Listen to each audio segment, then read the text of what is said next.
Caden Rourke died a senseless death, an oil stain on the concrete floor of the workshop. His legs shot forward, his temple hit the edge of the lathe. He didn't even have time to curse, just a second, then darkness. 40 years of life, 8 of them in a repair battalion, 6 at an armored vehicle factory, 26 years at machine tools and under vehicles, and just like that, an oil stain. He'd expected anything, maybe nothing, maybe a light at the end of the tunnel, maybe nothing, but he hadn't expected the pain in his back, dull and searing at the same time, and the smell, burnt wood, red-hot iron, sweat, urine. He opened his eyes and saw a ceiling made of soot-stained beams, low, so low that a grown man would bump his head on it, but Caden was lying on the floor, looking up, and the ceiling was far away, too far for a grown man. He raised his hand, small, slender, dirty, with broken nails and a fresh scrape on his knuckles. A child's hand. Caden blinked, then again. His hand hadn't changed. He sat up, his head spun. A workshop. He was sitting on the stone floor of a blacksmith's workshop, not a factory one, not the kind with CNC machines and an exhaust fan humming under the ceiling. A real one, an ancient one, with a forge in the corner and an anvil in the middle. Oxhide bellows, a barrel of water for quenching, bundles of blanks against the wall, and a man. Huge, broad-shouldered, with arms like 2 ham hocks. He was striking a strip of red-hot metal on the anvil with a hammer. A blow, sparks. A blow, sparks, rhythmically, powerfully, imprecise. Caden watched him work, and assessments began to form in his mind of their own accord. The temperature of the blank had dropped below forging temperature. The blows weren't landing in the plane. The hammer was heavier than necessary for this cross-section. The metal will warp. Then someone else's memory washed over him like a wave. Not his own memories, someone else's, a boy's. This man, father, Owen Rourke, a third-class royal blacksmith. He's striking because he's angry. He's angry because his son has just ruined a sword blank, a strip of steel worth 2 silver coins. The son was whipped across the back, 3 blows. That's why it hurts. Caden swallowed hard. There was a taste of blood in his mouth. So he must have bitten his lip when he fell. 13 years old. His name is Caden Rourke, son of the blacksmith Owen Rourke, an apprentice, a boy, in the Middle Ages. He closed his eyes for a second. Panic welled up inside him, hot and suffocating. He was dead. He was definitely dead. His temple and the edge of the workbench. This wasn't a dream. Dreams don't smell like burnt horn and urine from the bucket in the corner. Dreams don't hurt like this. He forced himself to breathe, slowly, through his nose, just like they taught him in basic training when the BMP got stuck in the middle of the training ground and the driver mechanic started choking on the smoke. Rule number 1, breathe. Rule number 2, assess the situation. Rule number 3, work with what you've got. He opened his eyes. The situation was as follows. The body of a 13-year-old boy, a blacksmith's workshop, the Middle Ages, a father who beats him, a back covered in scars, no documents, no rights, no way out. What he has: hands, a mind containing 40 years of engineering experience, a boy's memory, a bellows, coal, a hammer. Let's get to work. Owen turned around. His face was red with heat and anger. He barked that if the kid stayed on the floor until evening, he'd get more. Caden stood up. His legs were shaking. Not from fear, because his body was weak and light. He weighed 40 kilograms, maybe less. His muscles were thin. His shoulders were narrow. His spine ached. He looked at the blast furnace. A boy of about 10 was pumping the bellows. His name was Tobin, the laundress's son. He worked for food. He pumped unevenly, sometimes fast, sometimes slow. The bellows would flare up, then die down. The temperature fluctuated wildly. Caden walked over to him. Tobin flinched, thinking the senior apprentice was going to hit him. Caden told him not to be afraid. Then he grabbed the bellows handle and began pumping, smoothly, rhythmically. 2 counts in, 2 counts out. The principle of forced air. A steady stream of air, not in jerks, but a smooth flow. The bell responded immediately. The flame, which had been erratic and flickering, became steady, solid. It hummed low and confidently. Owen stopped the hammer. He turned around. He looked at the bellows, then at his son. Something flashed in his eyes. Not approval, surprise. The boy, who an hour ago couldn't even hold the tongs, was suddenly pumping the bellows like an experienced foundryman. Owen said nothing. He turned away and continued hammering, but Caden noticed. The blows became a little more precise. When the bellows breathe evenly, it's easier to work. That was the first thing he'd changed in this world, the flow of air into the blacksmith's bellows. The rest of the day was spent working. Caden pumped the bellows, then he hauled coal from the shed, then he scrubbed the anvil with sand. His whole body ached, every muscle, every joint. His hands were rubbed raw within the first 2 hours. He gritted his teeth and kept working. Because things had been worse in the repair battalion, sometimes it would be -30 and a track would come off in the field, and they'd have to pull it back on with a crowbar because the tow truck wouldn't arrive until morning. Sometimes they'd go 3 days without sleep because the convoy had to set out on the march. It's just coal and an anvil.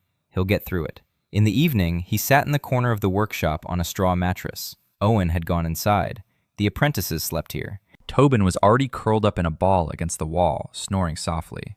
Caden lay there, staring at the ceiling. Someone else's memory helpfully slipped images into his mind. His mother died 3 years ago, in childbirth. The baby didn't survive either. After that, his father started drinking and hitting him more often. He has a sister, Maeve, 16 years old. She lives at home. She's sick. She coughs up blood in the mornings. His father says she's a burden. Maeve secretly reads the books his mother used to hide in a trunk. She's the only literate person in the family. Caden closed his eyes. Numbers swirled in his head. This forge's efficiency is about 15%. The bellows generate a pressure of exactly 0.1 atmospheres. The anvil is crooked. The hammer isn't calibrated. Hardening is done by eye. Not a single measuring tool. No ruler, no vernier caliper, not even the simplest set square. Everything by eye. Everything by feel. Everything by instinct. And these people are forging weapons for the army. He smiled, silently, bitterly. Then he thought of something else. War. The boy's memory was limited, but it was enough. The kingdom is losing. The empire is advancing. Knights are falling. The city is full of refugees from the eastern provinces. Bread prices have tripled. Blacksmiths are paid less and less, yet more and more is demanded of them. His father works 14 hours a day and drinks because he knows another year and the enemy will be at the city walls. And there's nothing he can do, only forge swords, which don't help. Caden rolled onto his side. His back burned from the scars. He thought, a steam engine. In principle, nothing complicated. A boiler, a piston, a connecting rod, a flywheel. The problem is the materials. He needs steel that can withstand the pressure. He needs seals. He needs precision machining, which isn't available here. So first, the tools. A ruler, a compass, calipers. Then a machine tool. At least a primitive lathe, foot-powered. Then the parts, then the boiler, then everything else. Years of work, if they don't kill him first. He closed his eyes. Sleep fell over him, heavy and black. No dreams. The first day in the new world was over. For the first week, Caden remained silent and watched. That was the hardest part, not the work. The work was familiar. Haul, hit, swing, dry. It was hard to stay silent when you saw everything being done wrong. Owen was forging a sword for the city guard, an order for 20 blades. He made each one separately, from scratch. A strip of steel, heating, forging, shaping, tempering, sharpening. 3 days for one sword, 60 days for the entire batch, and every blade was different from the one before it. Different lengths, different weights, different balances. If a guard got used to one sword and it broke, the replacement would feel foreign in his hand. Caden did the math in his head. If he made a mold, a template out of hardened steel against which each blade would be shaped, the time per sword would be cut in half, and all 20 would be identical, interchangeable. But he kept quiet, because he knew, if he said anything now, his father would slam him into the floor. Not for foolishness, for insolence. A son doesn't lecture his father, an apprentice doesn't lecture the master. Here, that's the law, stronger than steel. Instead, he studied. The boy's memory knew the artisan's quarter, every workshop, every apprentice. Caden began walking around after work. Tobin tagged along behind him, little skinny Tobin, who had looked up to the senior apprentice like a god ever since the latter had stopped beating him. The previous Caden had, but the new one didn't hit him. Tobin was willing to do anything for that. They walked through the quarter in 3 days. Caden memorized everything. The tinsmith's workshop, there's sheet copper in tin. The saddler's workshop, there's leather and wax. The glazier's workshop, there's sand and potash. A potter's workshop, there's clay and a kiln. A map of resources was taking shape in his mind, just like in a battalion supply depot. What's available, what isn't, what could be obtained, what he would have to make himself. On the 8th day, something happened that changed everything.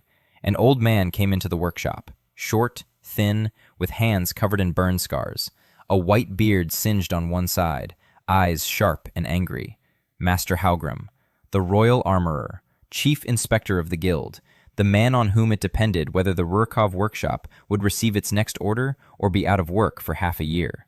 Owen stood at attention like a soldier before a general, his face turned to stone. Haugram hadn't come to inspect the swords. He'd brought a crossbow, a new one, from the batch ordered for the Royal Guard, 50 of them, 6 gold pieces each, a huge sum of money. The problem was that the bowstring snapped on the 3rd draw. 3 out of 5 crossbows failed the tests. The guild was preparing the batch for remelting, a loss to the treasury, a disgrace to the craftsmen.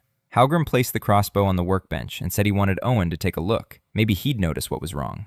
Owen picked up the crossbow. He turned it over in his hands. He pulled on the bowstring. He frowned. He said the steel was good. The bowstring made of sinew was also good. Maybe the problem was with the wood of the stock. Maybe it had dried out. Caden was standing in the corner, scrubbing the anvil. He stopped scrubbing the moment he saw the crossbow, because he spotted the problem right away. It wasn't the bowstring, not the wood, the roller. The small steel roller through which the bowstring passed when cocked. Caden saw its shape. He saw how it gleamed. It gleamed too softly. This isn't hardened steel. It's raw iron, soft. Under the strain of cocking, the roller deforms. Its edge becomes sharp, and it cuts into the bowstring from the inside. By the 3rd cocking, a 0.5 millimeter deep cut is enough for the string to snap. He knew this because he'd seen hundreds of such failures at the factory. A bearing made of unhardened steel, a bushing made of raw metal. Parts that operate under load must be hard, otherwise they destroy everything around them. Caden opened his mouth, then he closed it,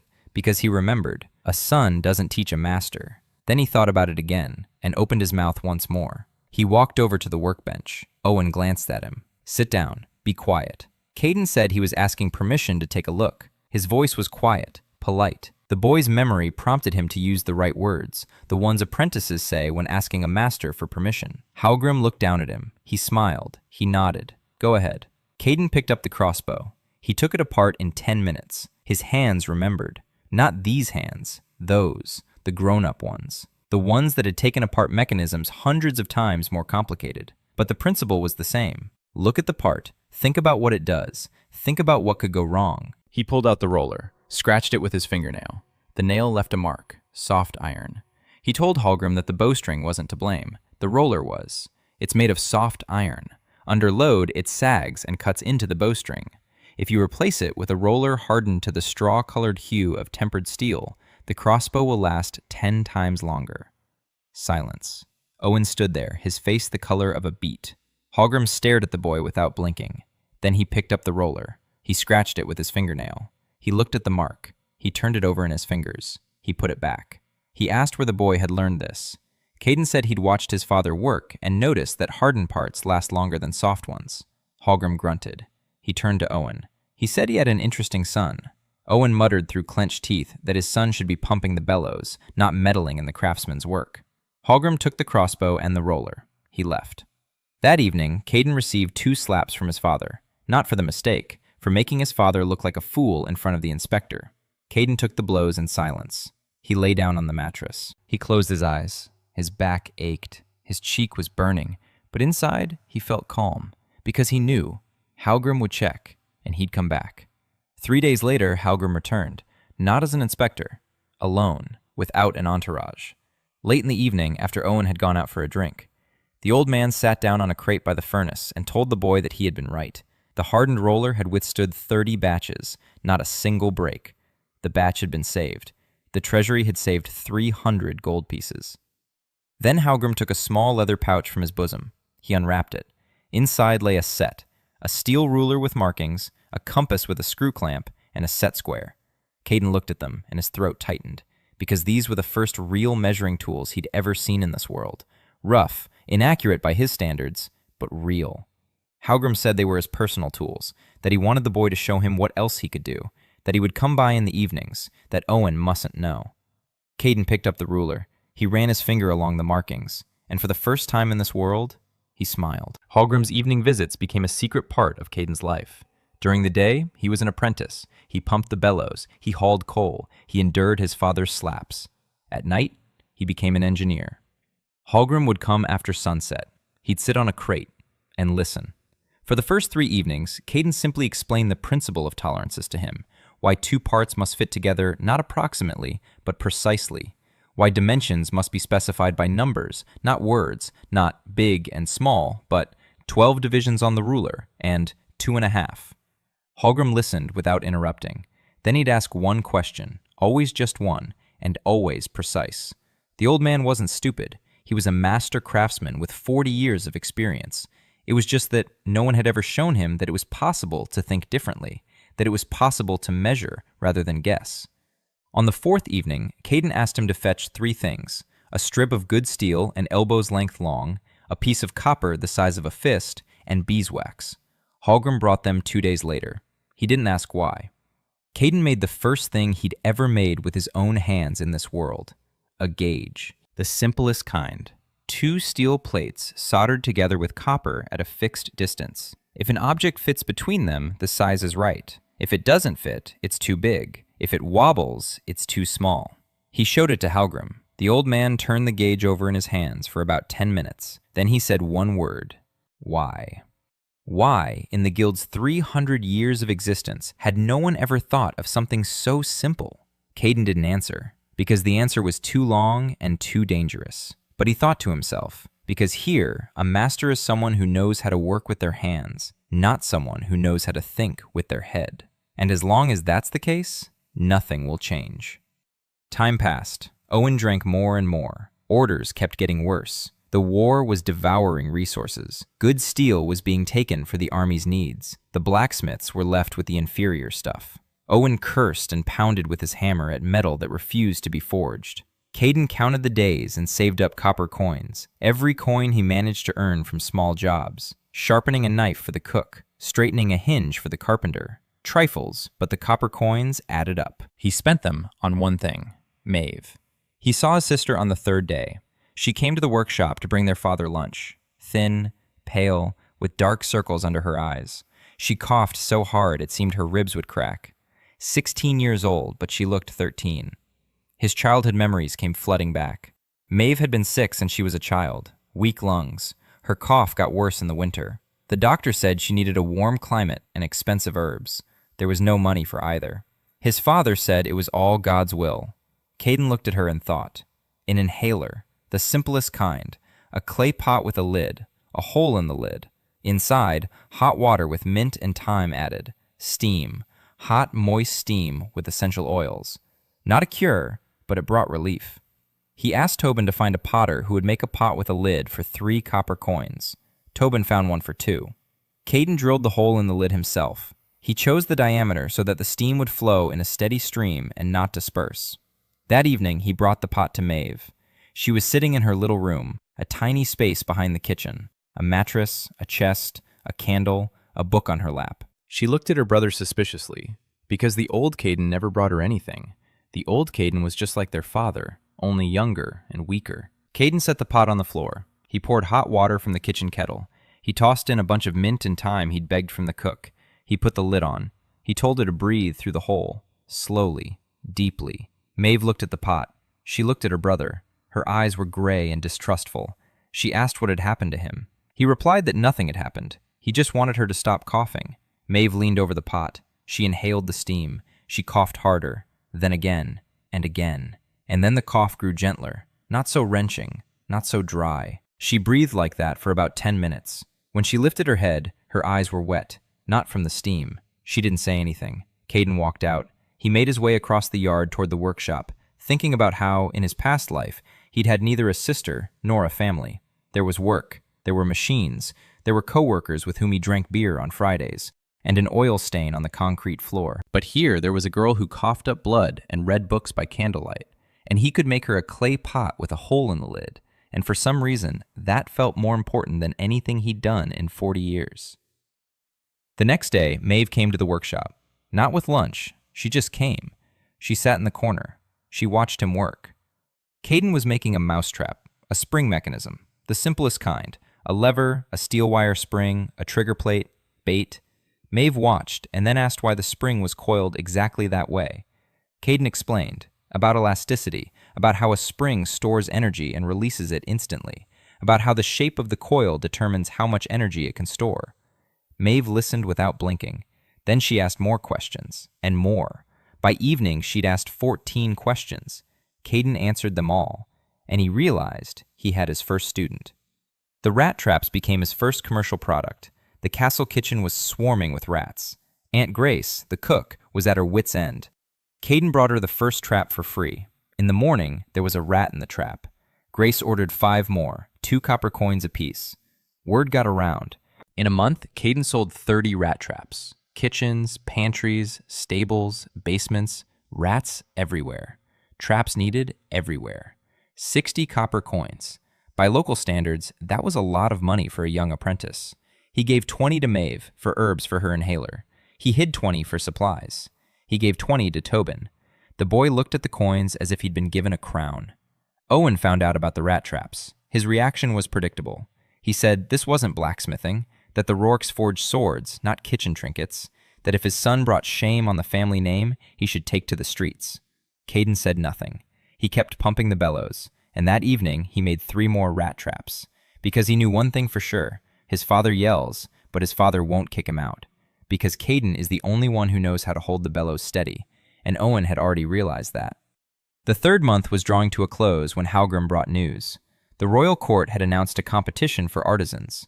It was offering 10 gold pieces to whoever could propose a way to improve the water supply to the lower city. The old wells were drying up. The river was far away. Thousands of people needed water. Caden listened and calculated in his head. A steam pump. Too soon, much too soon. He had neither the materials, nor a workshop, nor the time. But a simple hand-operated piston pump, he could do that. A wooden cylinder, a piston with a leather seal, valves made of thin leather, a lever for the drive, nothing that required steel or precision machining, wood, leather, a little copper for the bushings. He told Hallgrim that he wanted to give it a try. The old man looked at him for a long time. Then he nodded and said he would sign the application on his own behalf, because an application from a 14-year-old apprentice wouldn't be accepted. Caden agreed. He didn't need fame. He needed 10 gold pieces, and a chance to show that he could do more than just repair crossbows and catch rats. Caden had 3 weeks to build the pump. The competition was scheduled for the day of the spring equinox. He had to work at night. During the day, he was his father's apprentice. He pumped the bellows. He hauled coal. He did whatever he was told. At night, he assembled the pump. Hallgrim found a piece of wood, beech, hard and dense, perfect for the cylinder. Caden explained to the old man that he needed a log of a specific diameter, straight, without knots or cracks. Hallgrim found a cooper who turned the cylinder for a silver coin. It was rough, but Caden finished the inner surface himself. A scrap of steel pipe wrapped in leather filled with fine sand. For hours he rotated it inside the cylinder, polishing, smoothing, until his finger could no longer feel any unevenness. He carved the piston out of beech wood, covered it with leather, soaked the leather in wax and tallow. A seal, primitive but functional. The main thing was that the piston moved tightly within the cylinder without seizing. For 3 nights he fine-tuned the dimensions, removing a fraction of a millimeter at a time, testing it, removing a little more, testing it again. Maeve helped. She came every night, holding a candle. She wrote down the measurements he dictated. Her handwriting was neat and clear. Caden showed her how to keep a log. Date, measurement, result, notes. She picked it up instantly. By the end of the first week, she had a notebook with entries that looked like a factory test report. Rougher, on parchment instead of paper, with charcoal instead of a pencil, but essentially the same thing. Caden looked at her notes and thought that in his world, she would have become an engineer, or a scientist, or anything. But here, she was a sick girl whom her father considered a burden. The valves were the most complicated part, the check valve. A simple idea, a piece of leather that lets water through in one direction and not the other. But making it so that it worked reliably, hundreds of times in a row, without needing to be replaced, wasn't easy. Caden tried 6 different versions. The first 3 couldn't hold the pressure. The 4th got stuck. The 5th got soggy and tore. The 6th one finally worked. A double flap made of tanned pigskin held together with copper rivets. Tobin helped with the lever. The boy turned out to be quite skilled with wood. His hands were small and dexterous. He carved the lever out of ash wood in 2 evenings, smooth, with a comfortable handle. Caden showed him how to secure the axle. Tobin got it right the first time.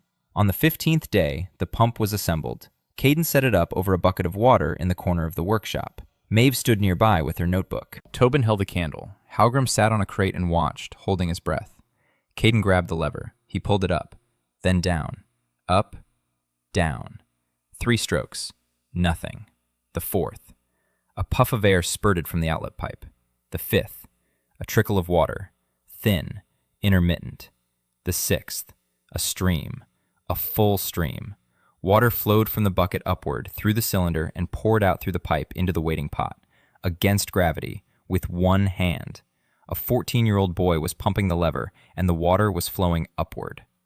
Halgrim stepped down from the box. He walked over. He looked at the water. He looked at the pump. He looked at Caden, and he said one sentence. He said that in 40 years in the guild, he'd never seen anything like it. Caden replied that this was only the beginning. But there was still one problem left before the competition. The pump was running off a bucket, but they needed to demonstrate it at the well, at actual depth, 10 meters, 12, maybe more. A hand-operated piston pump couldn't lift water from that depth with a single cylinder. Its limit was about 7 meters due to atmospheric pressure. Caden knew this, but no one else here did. The solution was simple. 2 cylinders, one at the bottom near the water, the second at the top. The lower one feeds water into an intermediate tank. The upper one lifts it from the tank to the surface. A 2-stage pump. More complicated to build, but feasible. He drew up a sketch for Halgrim. The old man looked at the drawing as if it were a treasure map. Then he asked a question. How did the boy know that water wouldn't rise above a certain height? Caden replied that he'd observed it, that he'd tried it, that he'd noticed it. Halgrim didn't believe him, but didn't argue.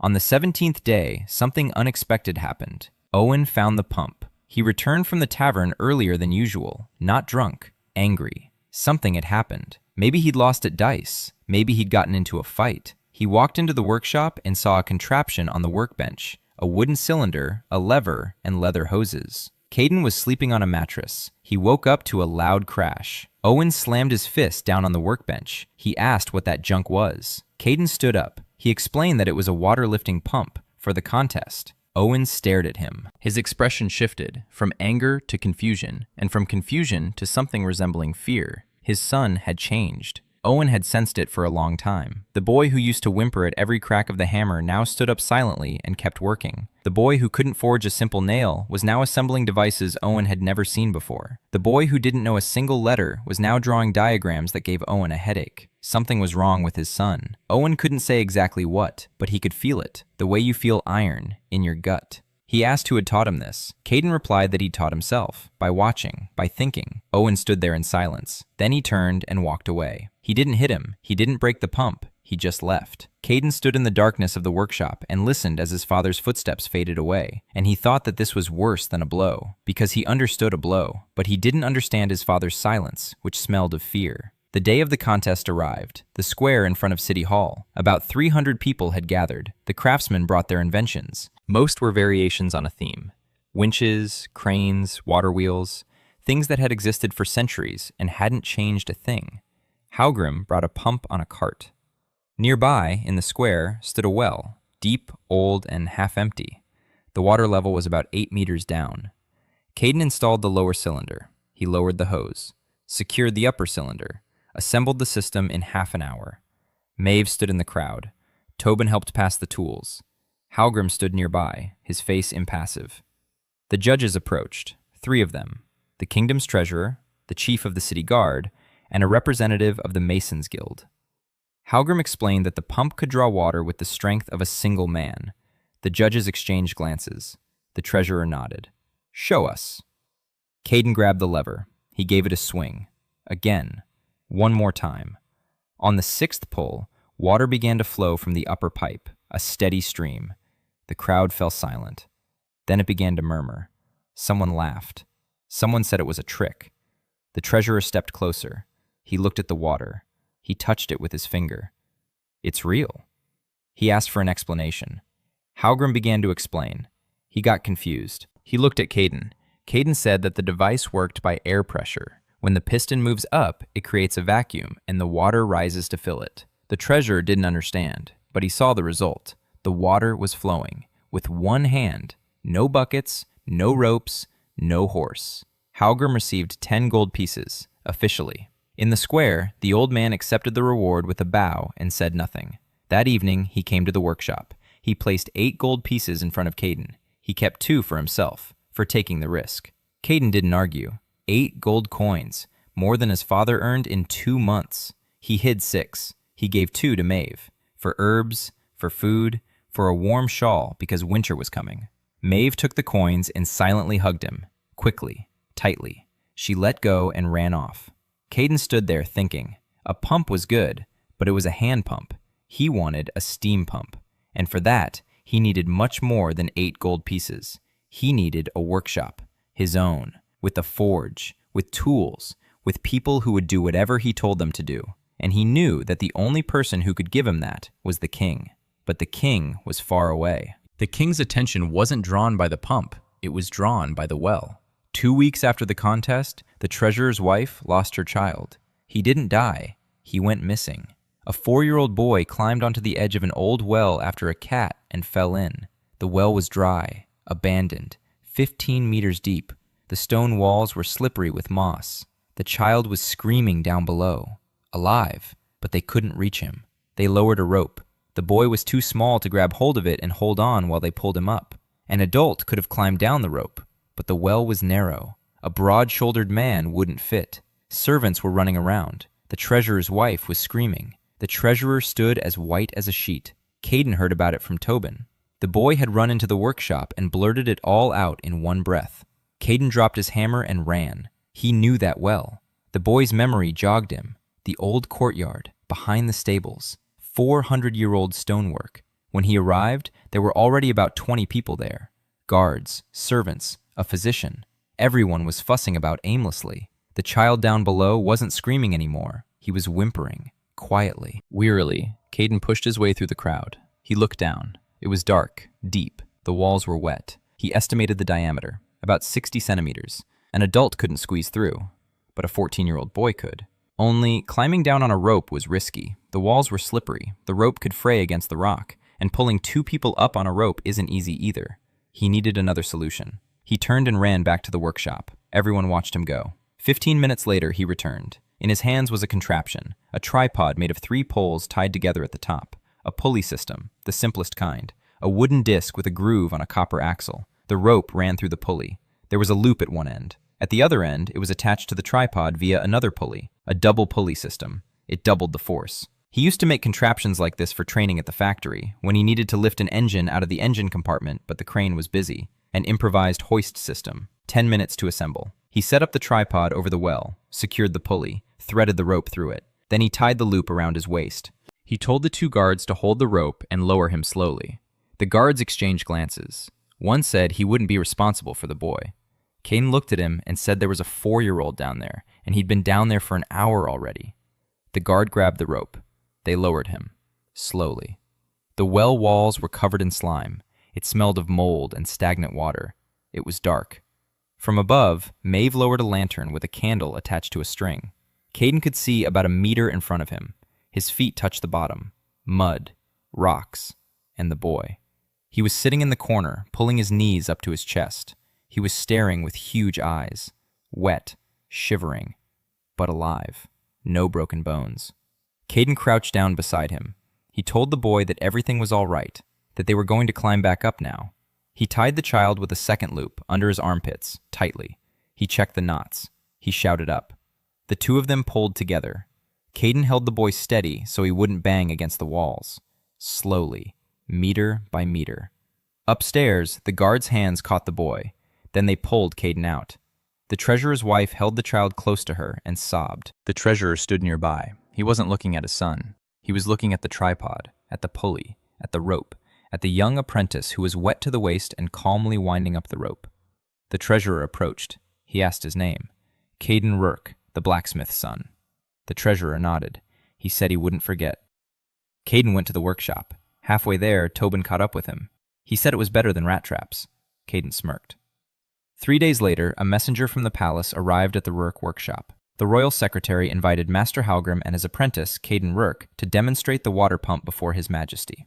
Owen stood by the anvil and listened to the messenger. His face was impassive. When the messenger left, Owen turned to his son. He looked at him for a long time. Then he said one thing. He told Caden to put on a clean shirt. It was the first thing Owen Rourke had ever done for his son in all the time Caden could remember. A clean shirt. Not a blow, not a shout, a shirt. Caden nodded and went to change. The royal palace of Valenhold was not a palace in the sense that Caden remembered from documentaries. Not Versailles, not the Kremlin. A large stone castle with 4 towers, thick walls, narrow windows, built for defense, not for beauty. But for a boy from the blacksmith's quarter, it was another world. Halgrim walked beside him, silent, nervous. He was tugging at his beard. They were led across the courtyard, through a corridor, through a hall with tapestries, into a small reception room. There were about 10 people there, courtiers, advisors, and sitting in an armchair by the fireplace was a young man of about 22, dark hair, a gaunt face, tired eyes. Alastair III, King of Valenhold. Caden looked at him and thought, just a boy. He's 22. He wears a crown and bears the burden of a war he's losing, and he has the eyes of a man who doesn't sleep at night. Halgrim bowed. Caden bowed. Halgrim began to speak about the pump, about the contest, about how the device works. He spoke incoherently. He was nervous. The king listened politely. Then he raised his hand. He asked the boy to explain. Caden stepped forward, and he explained, simply, briefly, without unnecessary words. Water rises when a vacuum is created above it. The piston creates the vacuum. The valve prevents the water from flowing back. Each stroke of the lever lifts a certain amount of water to a certain height. 2 cylinders double the lift height. You could use 3 or 4. The king listened. His eyes changed. The weariness remained, but something else appeared. Interest. He asked if the pump could pump more than just water. Caden replied that the principle was the same for any liquid and for air as well. If the cylinder were replaced with an airtight one, it could be used to force air through or create a vacuum. The king leaned forward. He asked what practical uses this might have. Caden said that if air were pumped into a blast furnace, the melting temperature would rise, and it would be possible to produce purer steel. If air were pumped into a mine shaft, the miners would no longer suffocate underground. If water were pumped out of flooded mines, it would be possible to reach ore that is currently inaccessible. The king was silent. He was thinking. Then he asked a question that changed everything. He asked if the boy could build a pump that worked on its own, without a person operating the lever. Caden looked the king in the eye and replied, yes. If we replace the hand on the lever with the power of steam, hot steam expands. If you direct it into a cylinder, it will push the piston instead of a hand. We'll need a boiler, fire, water, and properly made parts. It'll take time, but it's possible. The hall fell silent. One of the courtiers snorted. Another exchanged a glance with his neighbor. Steam. A young blacksmith says that steam from a boiler will pump water. Nonsense. But the king didn't snort. The king was looking at Caden, and Caden saw in his eyes what he had come to recognize over years of working in the factory, the look of a man who has nothing to lose, a man ready to bet on anything because he's already lost everything else. The king nodded. He said he wanted to see the steam pump. He gave them 3 months, and he allocated 5 gold pieces for materials. Not 10, 5. The treasury was empty. War. Halgrim and Caden left the palace. The old man paused on the steps. His hands were shaking. He said the boy was either a genius or a madman. Caden replied that one didn't preclude the other. They walked down the street. It was getting dark. The city smelled of smoke and horse manure. Somewhere, a trumpet played from a wall. The guard was changing. Caden walked along, counting in his head. 5 gold pieces, 3 months, a steam pump. He needed copper for the boiler. He needed steel for the cylinder. He needed seals that could withstand the pressure of hot steam. He needed a safety valve, because without a valve, the boiler was a bomb. And he needed a place, not just a corner in his father's workshop, a place of his own. He turned to Halgrim, said he had a request. Halgrim nodded. Caden asked for the key to the guild's old warehouse, the one behind the market, where they stored discarded blanks. Halgrim thought for a moment. He said the warehouse wasn't his, but he'd get the key. The next day, Caden stood in an empty stone room, low ceiling, soot-stained walls, dirt floor. A pile of rusty iron in the corner, a draft coming through a crack in the wall. Not a workshop, a shed, but his shed. The first place in this world that belonged to him. He set a toolbox on the floor. Halgrim's ruler, a caliper, a compass, a hammer, a chisel, a file, pliers. Not much, but enough to get started. Maeve arrived an hour later, with a notebook and charcoal for drawing. She sat down on the box in the corner, opened the notebook, looked at her brother, and said she was ready. Tobin arrived 2 hours later, with a broom. He swept the floor. He sorted the metal by size, without being asked, on his own. Caden stood in the middle of the empty warehouse.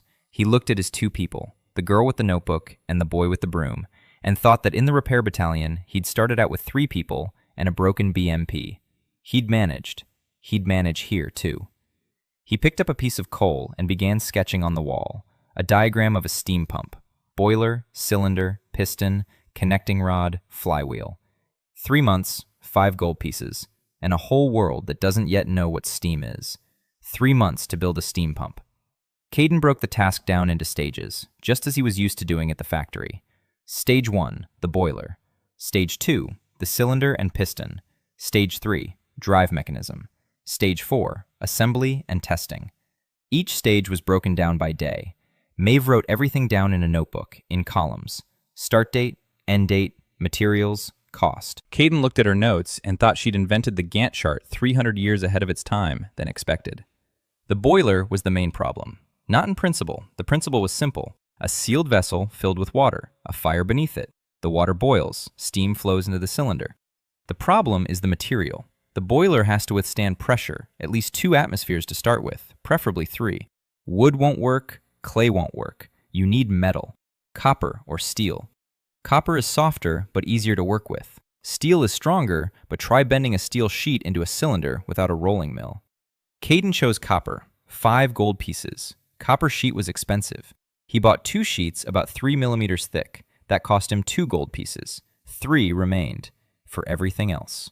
He worked the copper by hand. He bent it on a wooden block. He tapped it gently with a hammer, millimeter by millimeter. The copper resisted. It cracked. It threatened to tear. Caden annealed it in the forge. He heated it until it glowed red. He let it cool. The metal became softer. He bent it again. He annealed it again. Over the course of a week, he bent the sheet into a cylinder about 30 centimeters in diameter. The seam was a problem. How to seal the longitudinal seam of the copper cylinder without welding, without electricity, without a gas torch, soldering, with hard solder, copper zinc. Halgrim got some zinc from the apothecary. Caden mixed copper and zinc shavings, melted them in a crucible. He ended up with brass solder, rough, inhomogeneous, but it worked. He prepared the edges of the seam, cleaned them up, applied borax flux, heated the seam on the forge, applied the solder. The brass flowed into the gap, filled it, cooled down. The seam held. Caden checked it, poured water into it, turned it upside down. No leaks. But that's without pressure. Under pressure, the joint might come apart. It needs reinforcement. He laid a strip of copper over the joint, soldered it in place. A double joint. Not perfect, but it'll be enough for 2 atmospheres. He cut the bottom of the kettle from the same sheet of metal, soldered it in place, made the lid removable with a flange. Between the flange and the body, there's a gasket made of tanned leather. Bolts, 8 of them. He forged them himself from steel rod. He cut the threads by hand, with a file. Each bolt took 2 hours of work, 16 hours for the bolts. Maeve sat nearby and recorded the time. Caden dictated every step to her. Not for a report, for reproducibility, so that the next boiler could be made faster, so that any craftsman could read the notes and replicate the process. That was more important than the boiler itself. Stage 2, the cylinder. Steel was needed here. A piston operating under steam pressure works harder than one operating under water pressure. The temperature is higher, there's more friction. Copper wouldn't hold up. Caden asked Halgrim to find a steel pipe. There wasn't one. Steel pipes weren't made in this world. They had to be forged. Owen. Caden went to his father. For the first time in 3 months, he asked for help. He needed a steel blank, cylindrical, of a specific diameter, with a specific wall thickness. He brought a blueprint. Owen looked at the blueprint, at the numbers, at the dimensions marked on the graduations of Halgrim's ruler. His face was inscrutable. He asked why. Caden said he was building a device for the king, one that pumps water using steam power. Owen was silent for a long time. Then he said that this wasn't blacksmithing. Caden replied that it was blacksmithing, because without a blacksmith to forge the cylinder from good steel, no amount of steam would help. and that no one in the kingdom could do it better than his father. That was true. Owen Rourke was a terrible father, but he was an excellent blacksmith. His hands knew steel the way Caden knew bolts and nuts, at the level of muscle memory, at the level of breathing. Owen looked at his son, then at the blueprint, then back at his son, and nodded. He forged the cylinder for 3 days. Caden stood nearby, keeping the bellows at the right temperature. He pumped the bellows evenly, just like on the first day. Only now did he understand every blow his father struck. He saw how Owen sensed the metal, how he adjusted the angle of the hammer, how he measured out his strength. It was beautiful.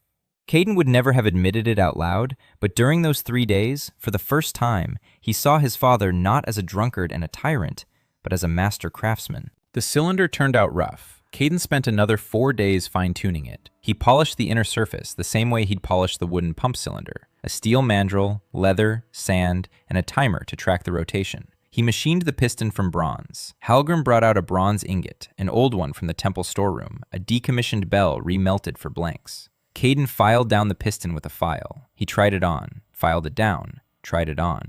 The gauge he'd made months ago was now working against him. The clearance between the piston and the cylinder had to be minimal. Too tight and the piston would seize. Too loose and steam would escape. He made the seal out of hemp rope soaked in lard and graphite. Tobin found the graphite. The boy ran around to all the workshops in the neighborhood and found a piece at an artist studio who painted with charcoal and graphite. A grease seal, an ancient technology. At the factory, it was considered archaic. Here, it was a breakthrough. Stage 3, the drive mechanism. Connecting rod, flywheel, crankshaft. Caden simplified the design to the absolute minimum. No crankshaft, just a simple crank. A connecting rod made from a strip of steel. A flywheel made from a cast iron disc found in a pile of scrap metal in the warehouse. Heavy, rough, but massive. The flywheel is needed to smooth out jerks. The piston pushes once per cycle. The flywheel stores energy and keeps spinning. Smooth operation. Caden balanced the flywheel for 2 days. He ground it down on the heavier side. He added lead to the lighter side. He checked the rotation until it stopped vibrating on its axis. The safety valve. That was more important than anything else. A boiler without a safety valve is a bomb. Caden had seen the consequences of boiler explosions in training videos at the factory. Blown apart workshops. People killed. He made the valve out of bronze, spring-loaded, calibrated to a pressure slightly above operating pressure. If the pressure in the boiler exceeds the norm, the valve opens and vents the steam, automatically, without human intervention. He tested the valve separately. He loaded the spring. He increased the pressure. The valve activated. It whistled. It released steam. It closed when the pressure dropped. It works. Assembly took 2 days. Caden assembled the pump in his warehouse. Maeve recorded every step. Tobin handed him the tools. Halgrim sat in the corner and watched in silence. The steam pump looked ugly. A copper boiler with rivets and drips of solder. A steel cylinder wrapped in rope. A cast iron flywheel on a wooden frame. Tubes made of coiled that same copper. Leather hoses. The entire structure was the size of a large barrel, heavy, rough, primitive. Caden looked at it and saw something else. He saw the great-grandfather of those engines that, 300 years from now, would power trains, steamships, and tanks. The first test was conducted at night. They filled the boiler with water. They lit the fire. They waited. Caden crouched down and watched the pressure gauge. There was no pressure gauge. He looked at the valve. The valve was silent. That meant there was no pressure yet. The water heated slowly, about 40 minutes. Then steam began to escape from the cracks, in thin streams. Caden tightened the bolts. The streams disappeared. The pressure was rising. He could feel it by the sound. The boiler began to hum quietly. Then it hissed. Caden opened the inlet valve. Steam flowed into the cylinder. A hiss. A whistle. The piston jerked. The flywheel swung. Caden closed the valve. He opened the exhaust valve. The steam escaped. The piston returned.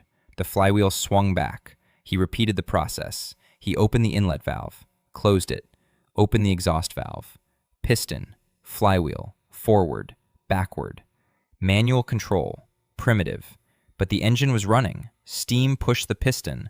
The piston turned the flywheel. The flywheel, via the connecting rod, rocked the pump lever. Water began to flow, from the bucket, through the pump, into the trough.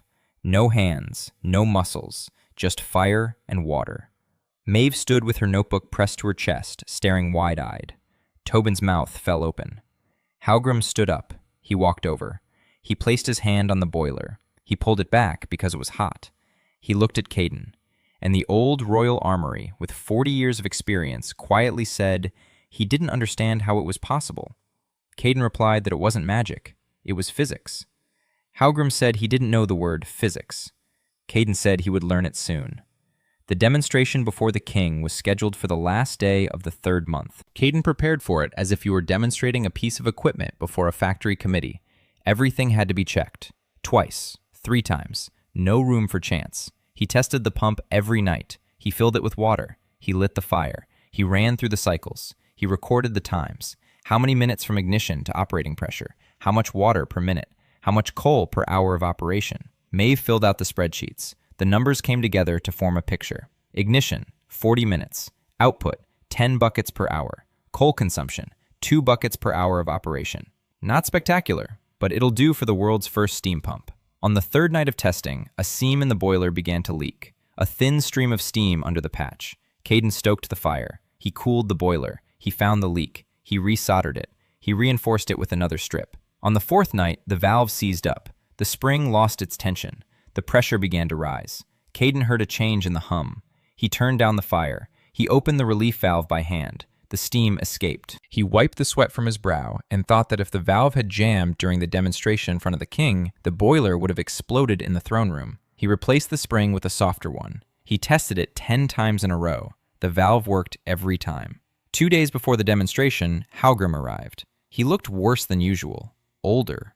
Paler. He sat down on a crate and said that rumors had started circulating in the guild. The masters know he's been hanging out with that kid Rourke. They know the kid is building something in the warehouse. They don't know exactly what yet, but the guild doesn't like secrets, and it likes it even less when someone does something that hasn't been done before.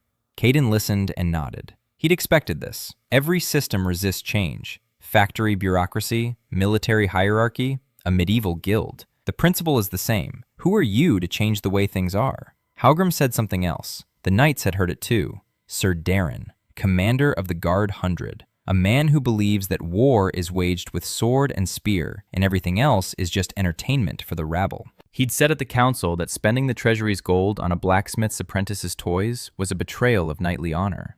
The king remained silent. But Sir Duran could not remain silent. Caden remembered the name. Sir Darren. He'll be back. The day of the demonstration. The palace courtyard. Morning. Sunny. Caden and Tobin brought the pump on a cart from the market. They set it up next to the well in the inner courtyard. Maeve was carrying a notebook and a basket of charcoal. Halgrim stood nearby in his finest doublet, wearing the guild's official insignia on his chest. Everyone had gathered. King Alistair sat in a chair under a canopy. The treasurer stood beside him. Advisors, generals, knights in ceremonial armor, servants, and Sir Darren. Massive, with a square jaw and eyes the color of wet stone. He stood with his arms crossed over his chest. He looked at the copper cauldron with an expression that Caden knew well. It was the way senior officers looked at new equipment brought in from the design bureau, with the contempt of a connoisseur. Caden lit the fire. He poured in the water. They waited. 40 minutes. Long. Awkward.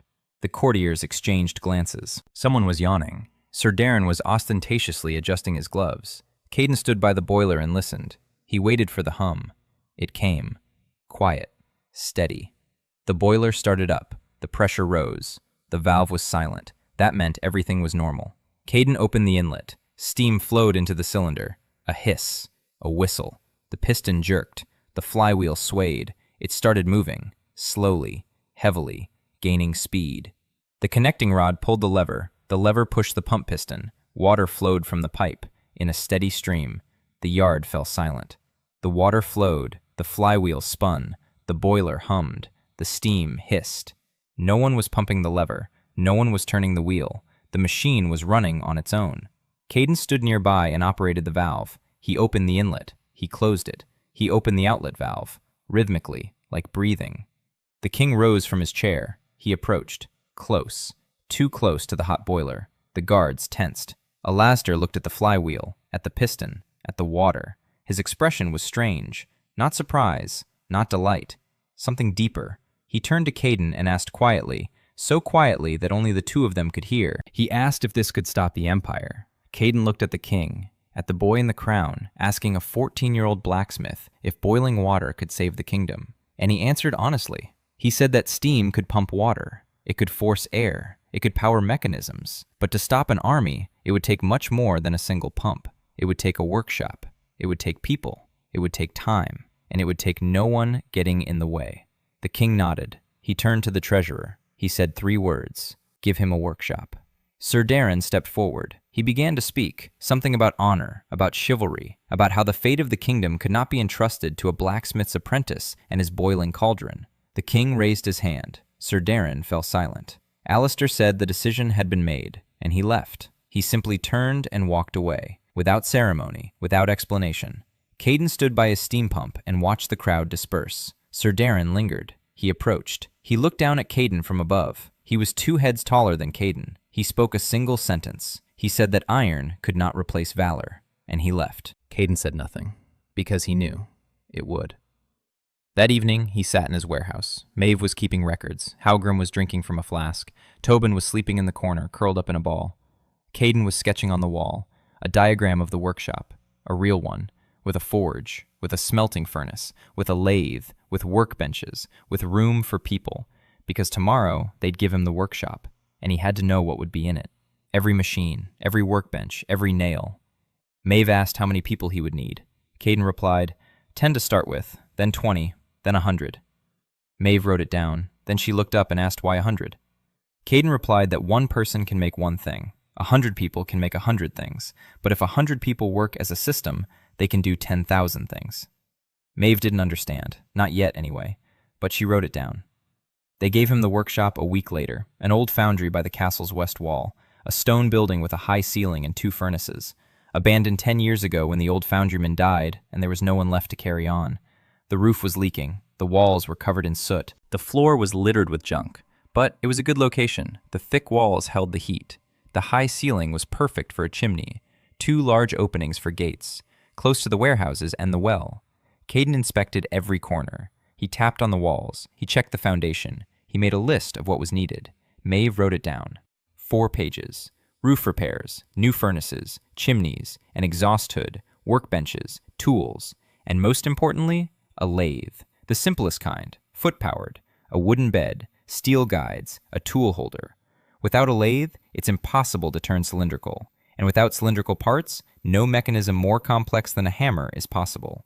Caden built the lathe himself, in 2 weeks. The bed was made of oak beams. The guide rails were made of steel strips that his father had forged. Yes, Owen. After the demonstration before the king, something shifted. Owen didn't change. He didn't become kind. He didn't stop drinking. But he came to the new workshop on the 3rd day. He looked around. He walked through it. He ran his hands over the walls. And he said that the guide rails Caden was trying to make from sheet iron were crap. He needed a strip of tool steel, hardened, ground, and he'd forge one, if he was given good coal. Caden gave it to him. Owen forged it. 2 strips, each a meter long, straight, hardened to a hardness that Caden tested with a file. The file slid right over them. Good. Owen brought the strips. He laid them on the workbench. He turned and walked away. Not a word, not a glance. But the strips were perfect. The lathe was up and running by the end of the 3rd week. Foot-powered, a pedal, a connecting rod, a flywheel, a wooden spindle with copper bearings. Primitive. At a factory, they'd have laughed at something like this. But here, it was the only one of its kind in the world. The first part Caden turned on the lathe was a shaft. Steel. Round. 20 millimeters in diameter, with a tolerance of 0.5 millimeter. He measured it with a caliper, adjusted it with a cutting tool, measured, adjusted. 2 hours. The shaft was done. Caden held it in his hands and thought that in the entire history of the world, no one had ever made a round steel rod to exact specifications. All shafts and axles had been forged by eye. They were all different. This was the first one that was identical. The first one that could be replicated. The people came on their own. Halgrim brought the first 3. Young craftsmen, apprentices who hadn't passed the guild's test. Not because they lacked talent, but because they weren't from the right families. The guild was a closed club. A master's son became a master. A laborer's son remained a laborer. There was no room for talent in this system. Caden spent a day with each of them. He watched how they worked, how they held their tools, how they thought. He selected two, a guy named Gareth, 20 years old, hands like a bear's, quiet, patient, perfect for working the lathe. And a girl, yes, So-Yan Han. She didn't come from Halgrim, she came on her own. So-Yan appeared in the workshop doorway during the second week, petite, slender, with black hair tied in a bun. Her hands were covered in varnish stains. She said she'd heard about a workshop that hired people not by name, but by skill, and that she had a skill. Caden asked what she could do. So-Yan took a wooden box out of her bag. She opened it. Inside lay a set of brushes and 3 samples, a small board coated with varnish. Caden took the board. He turned it over in his hands. The varnish was even, smooth, shiny. He tried to scratch it with his fingernail. It didn't scratch. He tried with a knife. The knife slipped. He held it up to the brazier. He held it over the flame. The lacquer didn't burn. It didn't bubble. It didn't crack. Caden pulled the small board away from the fire. He looked at So-Yan. He asked what the lacquer was made of. She replied, "The sap of the odushi tree from her archipelago, mixed with oil and pigment, dried using a special technique in humid air, not dry air, a lacquer that neither burns nor cracks." Caden thought to himself, such a lacquer would protect the copper on a steam boiler from corrosion. On wooden parts, it would prevent rot. On steel parts, it would protect from rust. He took So-Yan on that very day. She didn't just apply varnish, she thought in terms of form. On the third day, Caden showed her a sketch of the casing for a new steam cylinder. Rough, rectangular, functional. So-Yan looked at it. She picked up a piece of charcoal. She sketched her own version next to it. Same dimensions, same functions, but the lines were different. Smooth, streamlined, not for beauty, for strength. Rounded corners instead of sharp ones mean less stress concentration. Caden knew this, but he couldn't draw. So-Yan could. He looked at her sketch and thought he'd found a designer. By the end of the second month, there were 8 people in the workshop. Gareth at the lathe, So-Yan at the drafting table, Tobin as an assistant, Maeve in the office, 4 more working on forging and assembly. Halgrim came by every evening. He taught the young people what he knew, and he learned from Caden what he didn't know. Princess Eileen appeared without warning in the 6th week. Caden was standing at the lathe, turning a part. The door opened. A young woman in a simple, dark-colored dress walked in. No jewelry, slender, with chestnut hair braided into a plait. Her face was calm. Her eyes were attentive. 2 guards stood behind her. She surveyed the workshop, slowly, like someone who is assessing, not out of curiosity, but specifically to evaluate. Then she walked over to the workbench. She looked at Maeve's notes. She picked up the notebook. She flipped through the pages. Caden wiped his hands on his apron. He asked how he could help. She turned and said that she was Eileen Valen, the king's sister, and that her brother had instructed her to oversee the workshop and keep track of expenses. Caden looked at her, a princess, in his workshop, to keep an eye on things. In reality, that meant oversight. The king trusted her, but was checking up on her. Sensible. Caden nodded and said that Maeve would show her all the records. Eileen sat down at Maeve's desk. She opened the notebook, and an hour later, she said quietly but clearly, "The expense records are incomplete. Tool wear and tear isn't accounted for, nor is the worker's time. That if calculated correctly, the cost of the steam pump was 30% higher than recorded." Maeve blushed. Caden approached. He looked at the notes Eileen had made in pencil in the margins. Neat, precise, with numbers. The princess was better at math than anyone in this workshop. Caden smiled and said he needed an accountant, and that if the princess didn't mind, there was a job available. Eileen looked up. Something flashed in her eyes. Surprise, perhaps, or something else. No one had ever offered her a job before. Everyone had offered her a role, a bride, the king's sister, an ornament of the court. Caden offered her a job. She nodded, and she stayed. The first cannon was born out of an argument. Caden hadn't planned on making weapons so soon. He wanted another 6 months for tools, for machine tools, for preparation. But the war wouldn't wait. Messengers brought news every week. The Caerden Empire was gathering troops at the Steel Ridge Pass. 3,000 riders of the Iron Cavalry, battle mages of the Order of the Purple Star. They would march in the spring and cross the pass toward the capital. The old generals on the council spoke about defenses, about walls, about moats, about the knightly cavalry that would meet the enemy in the open field. Caden had heard this from Halgrim, and every time he clenched his teeth, because he knew how a cavalry charge against a prepared enemy ended. Heavy cavalry in an open field, without support, without cover, against mages who strike with lightning from 200 paces away. A meat grinder. He began sketching a cannon at night, after work. when the workshop emptied and only he and a candle remained. The first design was too complicated, a rifled barrel, muzzle loading, a wedge-type breech block. He crossed it out. No machines for rifling, no steel for the breech block, no gunpowder. Wait, gunpowder. He knew the ingredients, roughly. Saltpeter, coal, sulfur. He vaguely remembered the proportions, 75, 15, 10, or 70, 14, 16. He didn't remember exactly. He'd have to figure it out. He needed to find saltpeter. He had coal. The apothecary had sulfur. He started with the saltpeter. Tobin scoured all the stables and barns in the neighborhood. He found a whitish coating on the walls of an old stable cellar. Saltpeter. Natural. Dirty. It needed cleaning. Caden boiled it in water. He filtered it through a cloth. He boiled it down. The crystals turned out brownish. Not pure, but it would be enough for the first experiments. He bought the sulfur from the apothecary. He charred willow wood to make the charcoal. Soft. Loose. It ground easily. He ground the first mixture in a mortar that evening, a small amount, about the size of a thimble. He took it out into the yard, placed it on a stone, and set it alight. A flash, smoke, a stench, no explosion, combustion, fast but not instantaneous. The proportions were wrong. Too much sulfur, not enough saltpeter. He adjusted the formula every evening. He experimented. He took notes. Maeve kept a journal. Mixture number, proportions, result, burning rate, amount of smoke, amount of residue. On the 8th attempt, he got what he was looking for. The mixture flared up with a sharp bang, a cloud of smoke. The stone beneath it cracked. Gunpowder. Rough, unstable, dangerous, but it worked. On the 11th attempt, Tobin got hurt. The boy was helping grind the mixture and accidentally struck the mortar too hard. A spark, a flash. It burned Tobin's right hand. Not badly, but it hurt. Caden bandaged it. He applied an ointment made of goose fat and honey. Tobin didn't cry. He gritted his teeth and said nothing. Caden looked at his burned fingers and thought. The boy was 12 years old. Burned fingers. Because of him. Because he was in a hurry. Because he didn't set up a protective screen. Didn't establish safety rules. Didn't explain that gunpowder doesn't forgive carelessness. He's a test engineer with 20 years of experience, and he let a child get hurt. What a disgrace.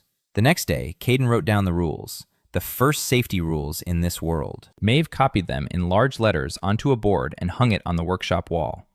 Do not stand over an open mixture. Do not pound dry ingredients with a mortar. Work in small batches. Keep water nearby. Wear gloves. Protect your eyes.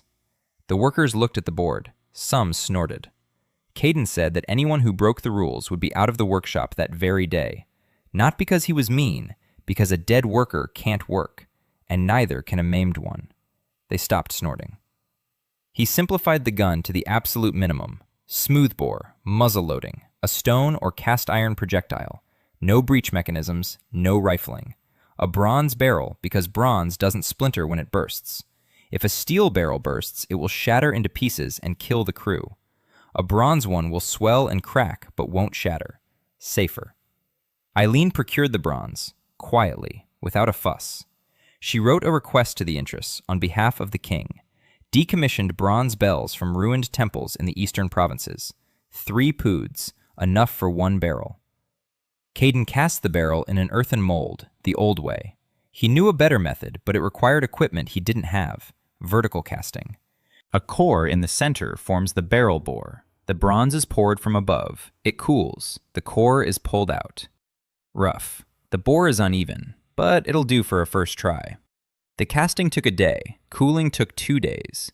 Caden pulled out the mandrel. He examined the bore. Cavities, irregularities, drips. He ran a reamer, which he turned on a lathe, through the bore. He ground down the cavities. He smoothed out the walls. 4 days of work. The bore became smooth. Not perfect, but smooth. The barrel was 1.5 meters long. The caliber was about 80 millimeters. The wall thickness was 20 millimeters. The primer hole was at the top. The carriage was wooden, on wheels. Soyeon designed the carriage. Her drawing was better than anything Caden could have done. Stable, with an aiming system. A simple wedge under the breech to adjust the angle. The first test was conducted outside the city, on the wasteland by the river, early in the morning. Present were Caden, Halgrim, Gareth, Tobin with his arm in a sling, Maeve with her notebook, Soyeon, and Eileen. The princess came on her own. She said she needed to see what the crown's money was being spent on. Caden poured in the gunpowder using a measuring spoon. He determined the amount by calculation and intuition. He packed the wadding into the powder horn. He rolled in the stone ball, round and polished by Gareth on a lathe. He stepped back. Everyone stepped back, 30 paces. Caden lit the fuse with a long stick. The fuse hissed. It reached the firing hole. A second. A roar. Caden knew it would be loud, but he'd forgotten that these people had never heard anything louder than thunder. Halgrim crouched down. Tobin covered his ears. Maeve dropped her notebook. So Young recoiled. Eileen stood her ground. She turned pale, but she stood her ground. A cloud of white smoke. The barrel recoiled half a meter on its carriage. Caden walked over. He inspected it. The barrel was intact. No cracks, no bulges. They found the cannonball 150 paces from the cannon. The stone ball had burrowed right into the center of the earthen mound. Caden dug it out. He examined it. The cannonball hadn't split. Halgrim walked over. He looked at the hole in the mound, then at the cannon, then at Caden. And he said that now he understood why a safety valve was necessary. Because of that roar. That was power. Real power. Power that could kill a knight in full armor at full gallop from 150 paces away. Power that didn't require 10 years of training or noble blood. Power that anyone who knew how to light a fuse could use. Caden looked at the cannon and thought, this is just the beginning. News of the boom across the river spread throughout the city by noon. By evening, everyone knew about the cannon. Artisans, guards, merchants, servants, courtiers, and the knights. Caden expected a reaction, but not one so swift. The next morning, a delegation arrived at the workshop.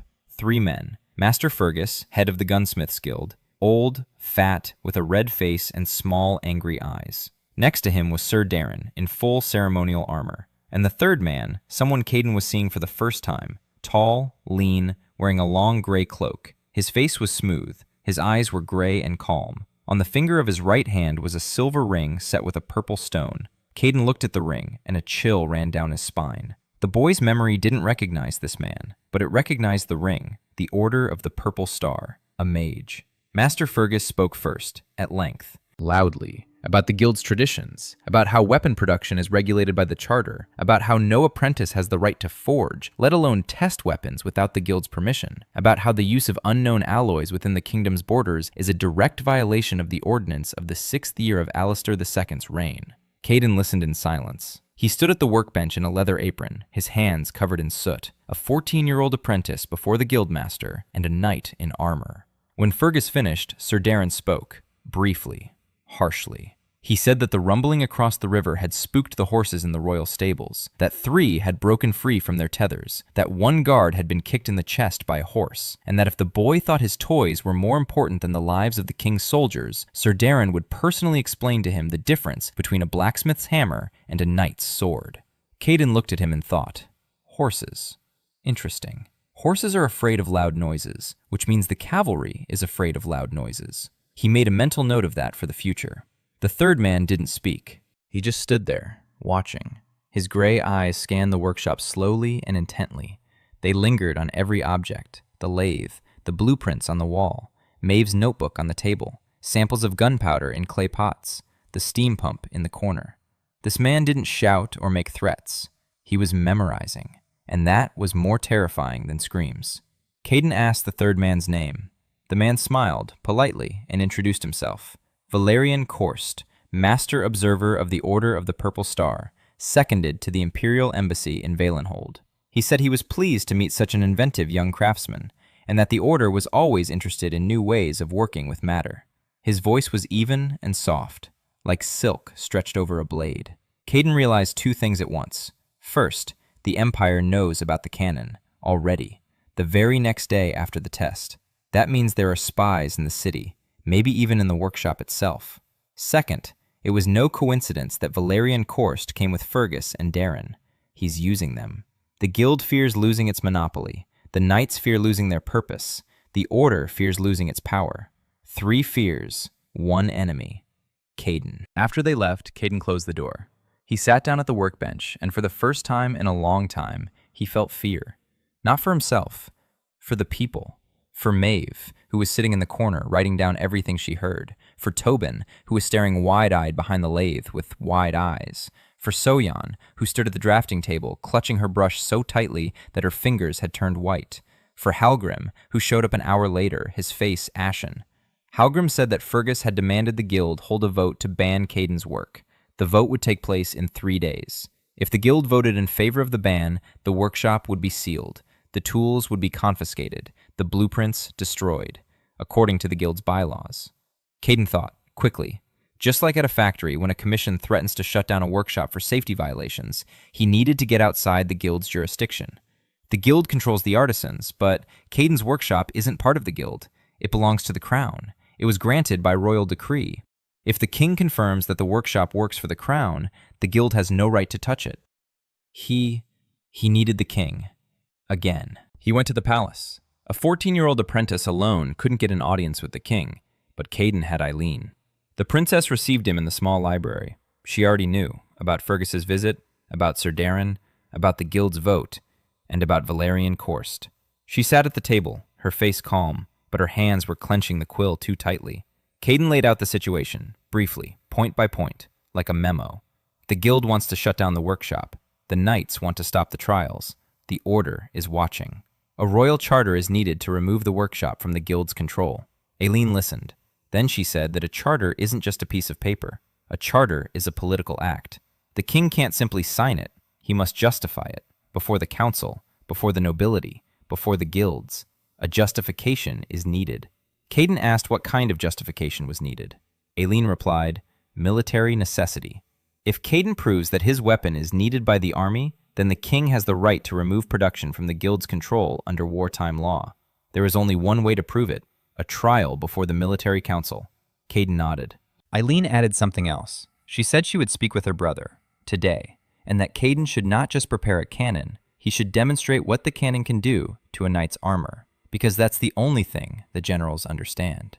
Caden returned to the workshop. He gathered everyone, 8 people. He said that in 3 days there would be a test on which the workshop's very existence depended. They needed to cast 2 more cannonballs, prepare the charges. They needed to find a suit of knight's armor to use as a target. Gareth said there was an old battered breastplate at the junk dealer's in the market for half a silver coin. Soyun said she'd have time to varnish the gun carriage so it looked like a weapon rather than a makeshift contraption. Tobin said he'd stuff a straw dummy to fit inside the armor. Maeve said she would prepare a report on all expenses and results so the treasurer wouldn't have any questions. Caden looked at them and thought that 3 months ago he had been alone, a boy in a blacksmith shop with scars on his back. And now he had a team, a small one, a strange one, made up of old men and children and refugees and princesses. But a team. 3 days later, a war council gathered in the field across the river. The king, the treasurer, 4 generals, Sir Darren, and 20 knights. A scarecrow in an old breastplate stood 100 paces away. Caden loaded the cannon. The fuse. A roar. The cannonball struck the scarecrow right in the center of the breastplate. The breastplate crumpled like a rag. The scarecrow was torn apart. Straw flew in all directions. The knights stood in silence. The silence lasted a long time. One of the generals approached the remains of the breastplate. He picked up a piece. He looked at it. He threw it down. He turned to the king. He nodded. Alistair signed the charter that very evening. The workshop came under the direct control of the crown. The guild had no say in the matter. All workers were granted the status of royal artisans. Halgrim was appointed senior instructor. Caden received a title that had never existed before, Master Inventor of the Crown. When Caden returned to the workshop with the charter in his hands, Maeve read it aloud. Tobin listened with his mouth agape. Gareth nodded. Soyan smiled quietly. Halgrim sat down on a crate and remained silent for a long time. Then he said that for 40 years in the guild, he had worked by rules written by dead men, and now he would work by rules written by a 14-year-old boy, and that this was right. Caden rolled up the charter, he placed it on the table, and he said that the rules hadn't been written yet, that the real work would begin tomorrow. Because 1 cannon is nothing. We need 10, 20, 50. We need cannonballs, gunpowder, people who know how to shoot. We need a new kind of army. And he has a year to build it, no more. That evening, he stood alone in the workshop courtyard. He looked up at the stars. He thought about Valerian Korst, about his gray eyes and purple ring, about the fact that the Order knows, about the fact that somewhere far away in the Empire, someone is already deciding what to do with the young blacksmith from Valenhold who'd figured out gunpowder, and about the fact that this someone won't be sending delegations to demand a vote. He'll send people with sharp steel and silent footsteps. Caden returned to the workshop. From scraps of steel, he forged a plate, thin, strong, and curved to fit his chest. He slipped it under his shirt. The cold steel pressed against his skin. He would sleep in it from this day forward until the day Valerian Korst made his move. The assassination attempt took place 6 weeks later, not quite as Caden had expected. He'd been expecting a nighttime visit, a blade in the darkness, poison in his food, a classic. But Valerian Korst was smarter. The assassination attempt looked like an accident. Caden was working in his workshop late at night, alone. Everyone had left. He was finalizing the blueprint for a musket lock, a flintlock, the simplest kind. The hammer, with the flint clamped in place, strikes a steel plate, a spark, the gunpowder on the shelf ignites. The charge in the barrel detonates, the bullet flies. He was so absorbed that he didn't hear footsteps. The workshop door wasn't locked. He never locked it. A mistake. The first blow struck him in the back, between the shoulder blades, heavy, dull. Caden flew forward. His chest slammed into the workbench. The steel plate under his shirt took the second blow, to the lower back. Caden fell to the floor. He rolled over. A man stood over him. His face was covered with a rag. In his hand was an iron rod. Not a sword, not a dagger, a rod. Because death by a rod is not murder, it's robbery, a street assault, the kind that happens by the dozens every month during wartime. The man swung for a third blow, to the head. Caden rolled back. The rod struck the stone floor. Sparks flew. Caden grabbed the first thing he could find on the table, pliers, heavy blacksmith's pliers. He hurled them. They hit the attacker in the shoulder. The man recoiled. Caden jumped to his feet. His back was on fire. His lower back ached, but the steel plate saved his spine. He grabbed a hammer from the workbench. The attacker lunged again. Caden moved to the left. He remembered how they'd been taught hand-to-hand combat in training. They hadn't taught it well. He was a mechanic, not a paratrooper. But he remembered the principle. Don't stand still. Keep moving. Use whatever you have. He knocked over a barrel of water used for quenching onto the attacker. 30 liters of ice-cold water. The man slipped and fell. The rod rolled out of his hand. Caden stepped on the rod. He picked up the hammer. The attacker looked up at him. His eyes glinted in the light of the dying candle. Ordinary eyes, not evil. Frightened. A mercenary. Not a warrior, not a mage, just an ordinary thug who'd been paid off. Caden didn't strike. He asked who'd sent him. The man remained silent. Caden asked again. The man remained silent. Footsteps sounded from the street. Tobin. The boy was returning from the bakery with bread for dinner. He saw the open door, light, water on the floor. He screamed. The guards rushed in. They subdued the mercenary. They took him away. Caden sat down on the wet floor and breathed. His back hurt so much he wanted to scream. But he stayed silent, because screaming was useless.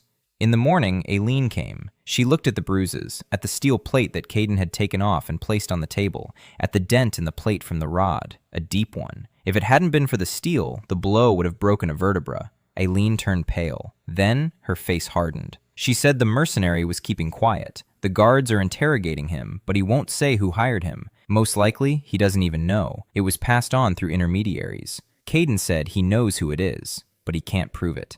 Aileen nodded. She knew too. Valerian Korst. Diplomatic immunity. The Imperial Embassy. Out of reach.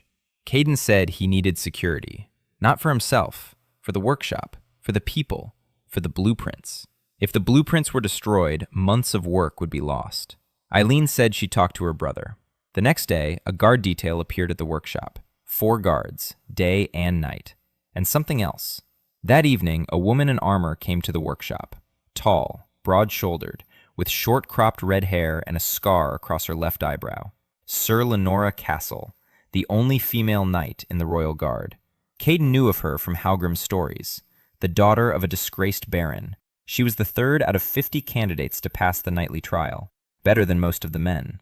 They hated her for it. They said a woman's place was not in a saddle, but in the bedroom. She proved them wrong every day. With her sword. Lenora walked in. She surveyed the workshop.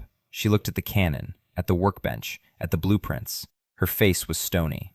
She said that the king had ordered her to ensure the safety of the master inventor, and that she would carry out the order, but that personally she considered all of this a disgrace to the knightly order, that the cannon would kill her from 100 paces away, and she had trained for 12 years to fight face to face. Caden looked at her, he thought, and he did something that changed their relationship forever. He walked over to the workbench. He took a piece of paper. He drew, quickly, roughly, the outline of a suit of armor. Not like the one she was wearing, a different one, lighter, thinner, with hinges at the shoulders and elbows, with plates that overlapped like scales, not like a box, made of a new steel alloy, hardened, tempered, twice as strong as ordinary steel, yet half the weight. He showed her the sketch and said that a knight with a sword would not die, that a knight would command machines, that a machine without a man of honor was just a cart, and that she needed armor in which she could move, not an iron coffin in which she could only stand and strike a blow. Lenora looked at the sketch for a long time, then at Caden, then back at the sketch. She said nothing. She took the paper and left. But she returned the next day with a measuring tape, and she said that if he was making armor, she needed precise measurements. Caden called for Soyan. They measured Lenora in an hour. Soyan drew. Caden dictated the measurements. Maeve wrote them down. Lenora stood in the middle of the workshop in a shirt, without her armor, and for the first time, she looked not like a knight, but like a young woman. Awkward, insecure, alive. Caden forged the armor for 2 weeks, not alone, with his father. Owen came himself. He said he'd heard about the assassination attempt, that the boy was a fool, but his fool, and that if armor was needed, Rourke would forge it, not some apprentice. They worked together, for the first time. The father swung the hammer, the son held the blank and told him when to stop, when to turn, when to let go. Owen grumbled. The son's giving orders. What's the world coming to? But he struck with precision, every blow.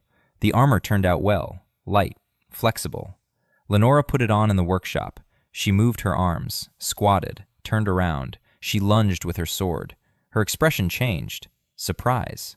She said she'd never moved so freely in armor, that it felt like a second skin, not a cage. Caden said the armor weighed 12 pounds less than her old one, and it was stronger. Lenora looked at him. She nodded, and said that perhaps machines weren't just a disgrace after all. From that day on, Lenora became part of the workshop, not as a worker, but as a defender and a tactical advisor, a person who thought about war every day and knew the enemy personally. Because Sir Lenora Castle had fought the Empire's iron cavalry twice, and survived both times. She knew how they attacked, how they formed their ranks, where their weak spots were, if they had any. For the next 6 months, Caden built an army. Not alone, but he was the center around which everything revolved. First, muskets. A cannon is good, but one cannon isn't enough. We need weapons for the infantry. A musket, smoothbore, flintlock, 18mm caliber, a lead bullet. Effective range of 80 paces, maximum range of 200. Not a rifle, not even close, but it works against a knight on horseback at 50 paces. The main thing wasn't the musket itself. The key was that all the muskets had to be identical, interchangeable. If the lock broke, you'd take the lock from another musket. It would fit. If the barrel cracked, you'd take a spare. It would fit. For that, you needed calibers, templates, standards. Caden spent the first month not on the muskets themselves, but on the tools for their production. Gauges for the barrel, templates for the lock, drilling jigs, and patterns for the stock. Maeve started a separate notebook, specifications. Every detail was described, dimensions, tolerances, material, and manufacturing method. Soyeon drew an assembly drawing, a complete one, with cross-sections, indicating the assembly sequence. The first assembly drawing in the history of this world. Then Caden created something that didn't exist in this world, the division of labor. A single craftsman doesn't make an entire musket. One makes the barrels, another makes the locks, a third makes the stocks, a fourth assembles them. Each performs a single operation, repeats it 100 times, becomes a master at it. Speed increases, quality improves, cost decreases. Haugrim was the first to understand. The old man watched as Gareth ground one barrel after another on the lathe, all identical, the same caliber fit each one. And he said that this was the end of craftsmanship. Caden replied that this was the beginning of industry. Haugrim asked what the difference was. Caden replied that craftsmanship produces one beautiful thing. Industry makes 1,000 good ones. and that 1,000 good ones will save more lives than a single perfect one. Haugrym said nothing, but the next day he came and stood at the workbench. In 3 months, the workshop produced 50 muskets, identical, serviceable, tested. Each one test-fired. Each was recorded in Maeve's log with a serial number and date. Second, people. A musket is useless without a shooter. A shooter is useless without training. Caden asked the king to recruit a company of volunteers, 100 men, from the common folk, peasants, artisans, those not accepted into the knightly militia, those with nothing to lose. The king agreed, not immediately, after a long conversation with Eileen, who showed him the cost estimates. A company of musketeers cost a quarter of what a squadron of knights did, and they could be trained in 3 months instead of 10 years. Lenora took command. Caden couldn't command. He was 14. His physique didn't command the soldiers' respect. Lenora did. She was a knight. In new armor, with a sword at her belt, the soldiers listened. Caden taught Lenora, and Lenora taught the soldiers. Formation, volley fire, reloading. Caden explained the tactics. 3 ranks. The first fires, the second reloads, the third prepares. Rotation, continuous fire, like a wall of lead. Lenora listened skeptically, then she tried it during drills. A month later, the company was firing 3 volleys a minute, roughly, inaccurately. Half the bullets went into the sky. But 3 volleys per minute from 50 muskets is 150 bullets. Against cavalry advancing in tight formation, even an inaccurate volley is deadly. Third, cannons. Caden cast 8 barrels in 4 months. Eileen supplied the bronze. She set up a supply system that ran like clockwork. Decommissioned bells, old bronze parts, remelting. Caden was amazed. The princess who, a year ago, had been doing the bookkeeping for someone else's workshop, was now managing the logistics of military production. He made her a small brass abacus, his own design, with polished agate beads. Not just an abacus, a beautiful object, precise, tailored to her hands. He brought them over that evening while Eileen was working alone at her desk. He set them down in front of her. She looked at the abacus, then at him. He said it was for her, so that her work would be her own, not just a way to help her brother. Eileen picked up the abacus. She ran her finger along the beads, and she said quietly that no one had ever made anything for her.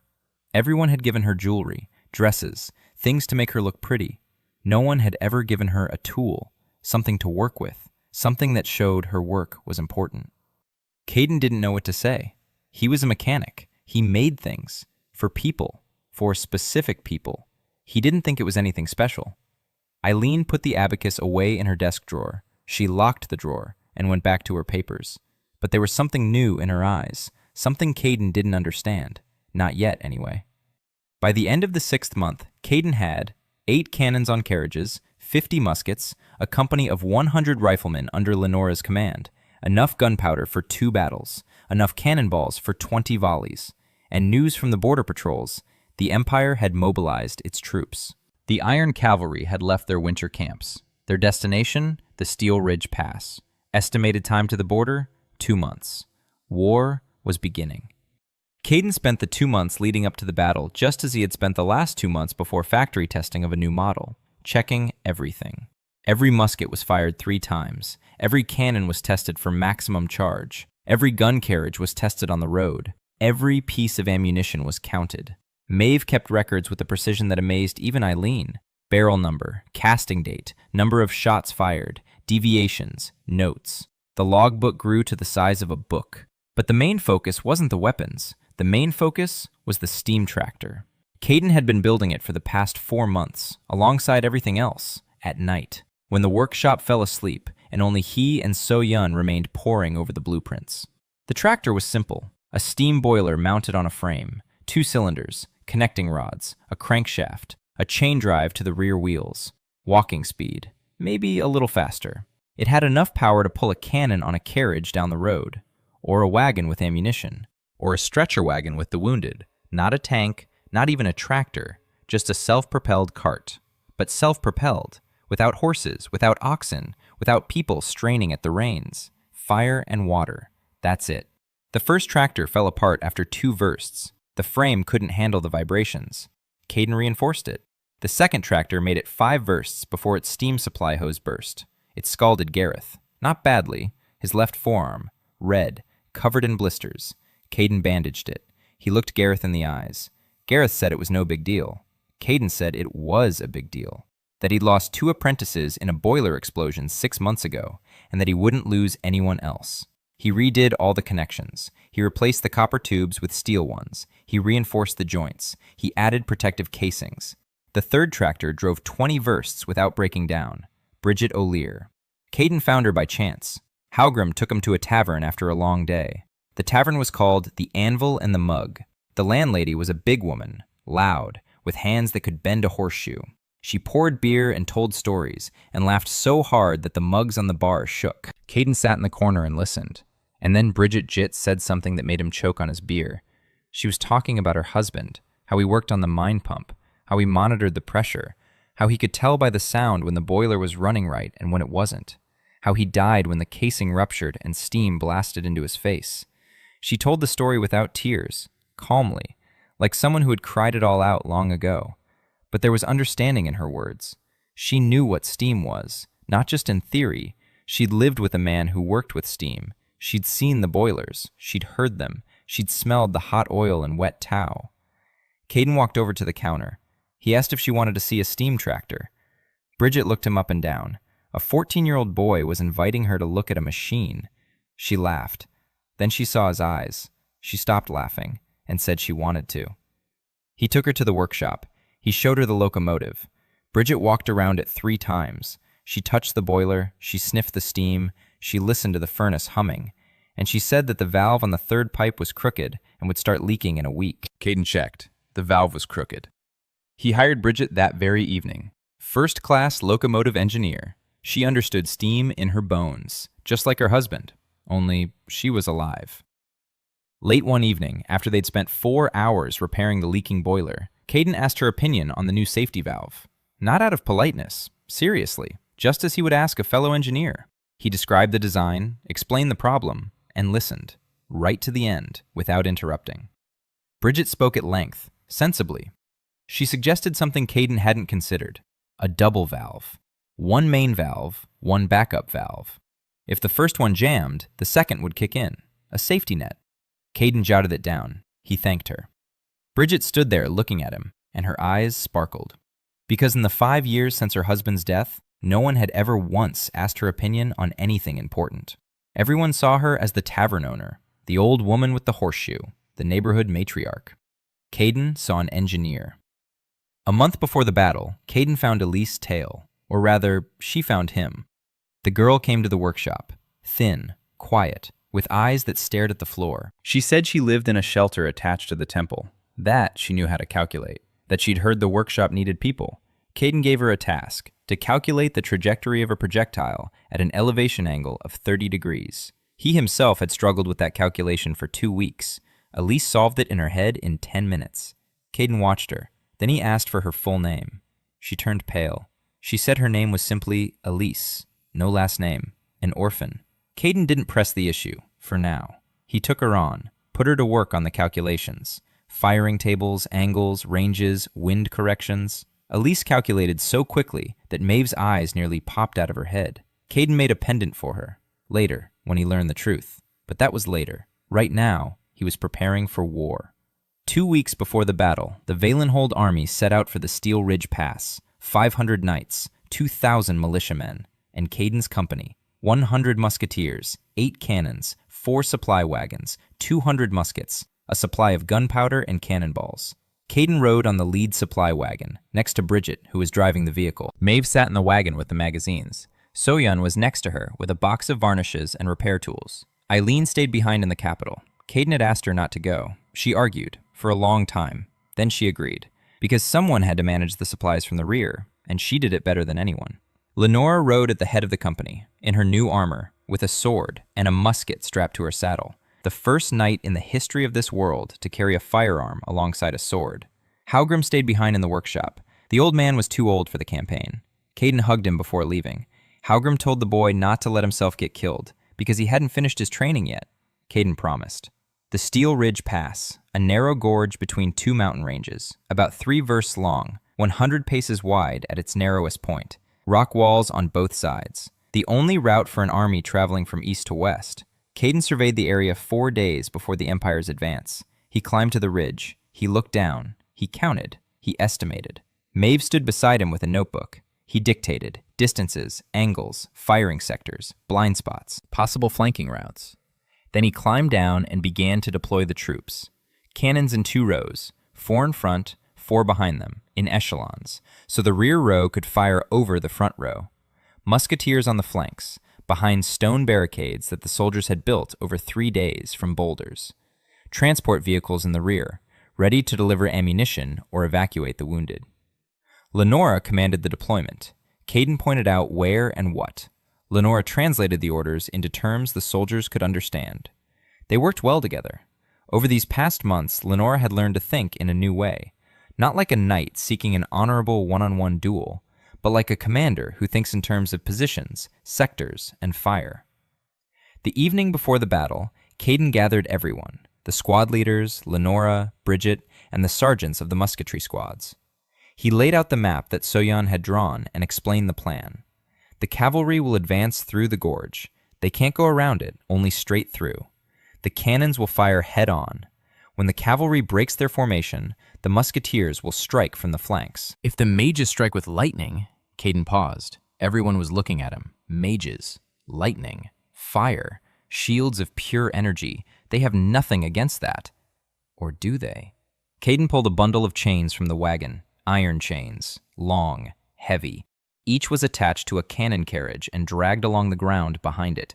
Grounding. Lightning strikes metal. Metal conducts the charge into the ground. If the chain is thick enough and the contact with the ground is good, the lightning will strike the rock instead of the people. He wasn't sure if it would work. In his world, lightning was electricity. Here, lightning was magic. Maybe magical lightning doesn't obey the laws of physics.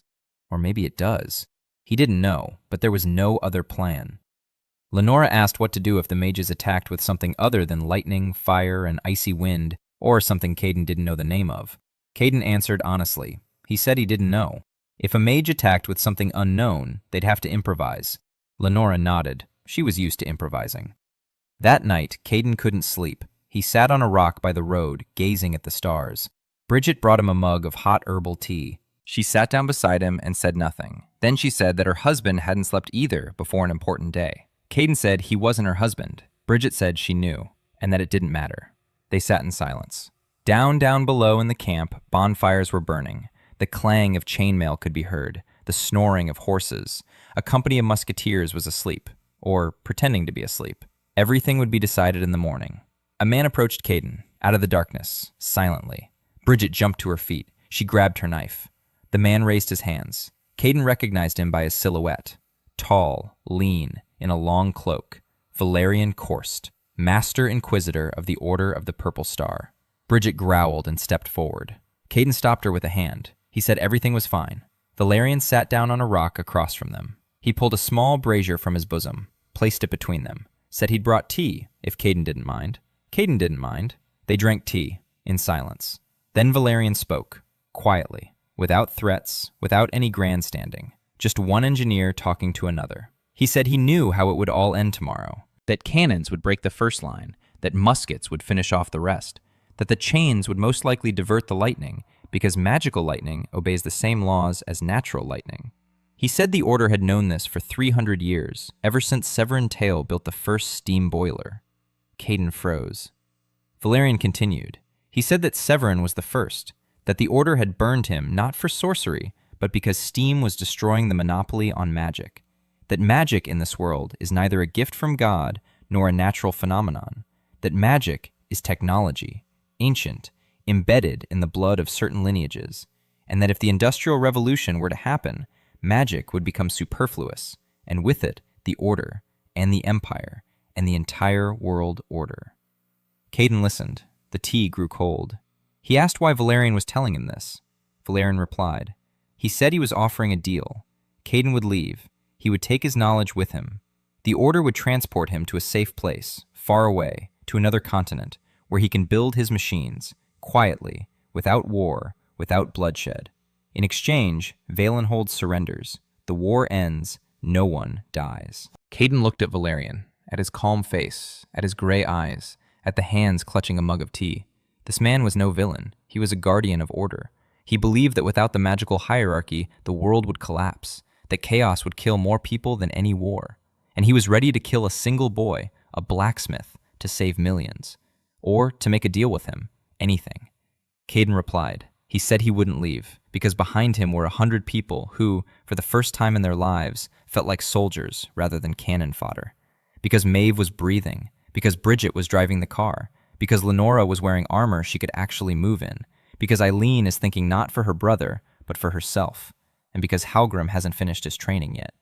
He said that a machine isn't just metal. A machine is a person who shouldn't be sent to their death, and that he wouldn't trade these people for safety. Valerian finished his tea. He stood up. He said it was a shame, and that tomorrow the Order would do everything in its power to ensure that Caden wouldn't live to see the day after tomorrow. Then he turned and walked off into the darkness. Bridget watched him go. Then she looked at Caden. Caden told her to go to sleep. She said she wouldn't, and she stayed by his side until dawn. Dawn. Fog. Thick and white. It lay in the gorge like milk in a bowl. Visibility? 20 paces. Caden stood by the lead wagon. He listened. Silence. Then a sound. Distant. Low. Steady. Hooves. Thousands of hooves on the stone road. The iron cavalry was approaching. Lenora came over, in her new armor, a sword at her belt, a musket in her hand. Her face was calm. She said the sentries had counted about 3,000 horsemen, 5 mages at the head of the formation, purple cloaks. Caden nodded. 3,000. 5 mages. Against 100 musketeers and 8 cannons. On paper, it looked like madness.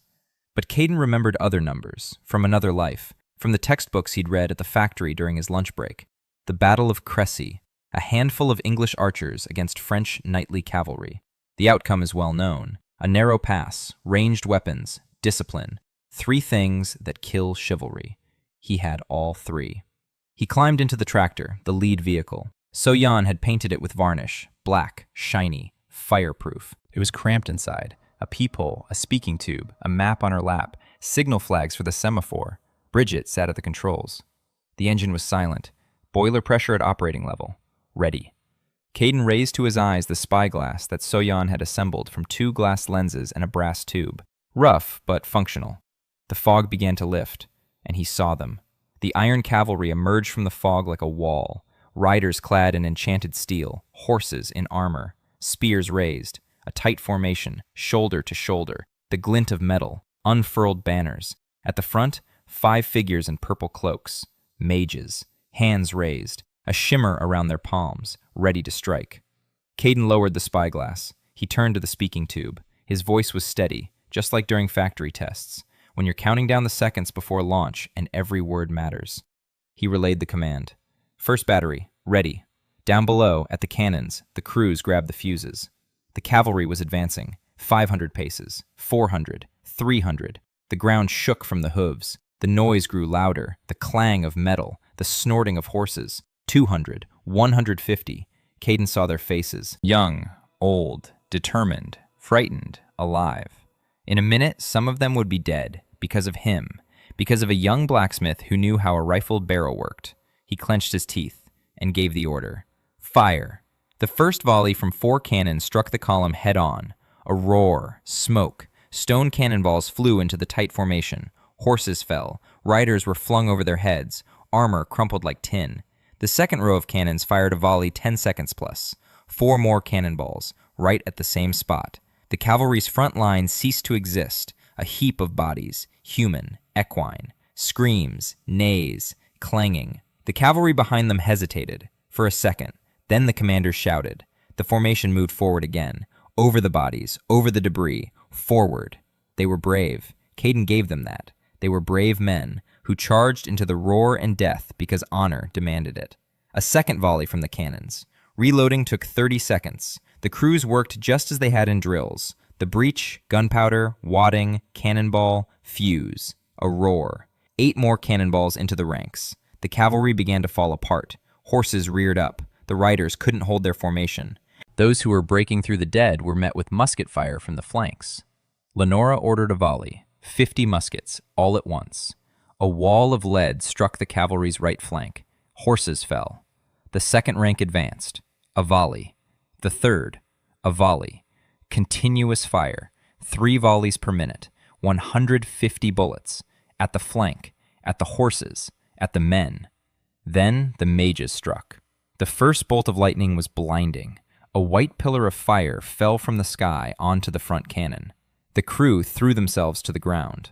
The lightning struck the bronze barrel. It traveled through the metal, through the chain, into the ground. The stones around the gun carriage turned black, but the cannon stood firm. The crew got back up. Alive. The chains were working. The grounding was working. Magical lightning obeyed the same laws. Valerian was right. The second bolt struck the tractor, the lead vehicle, into Caden.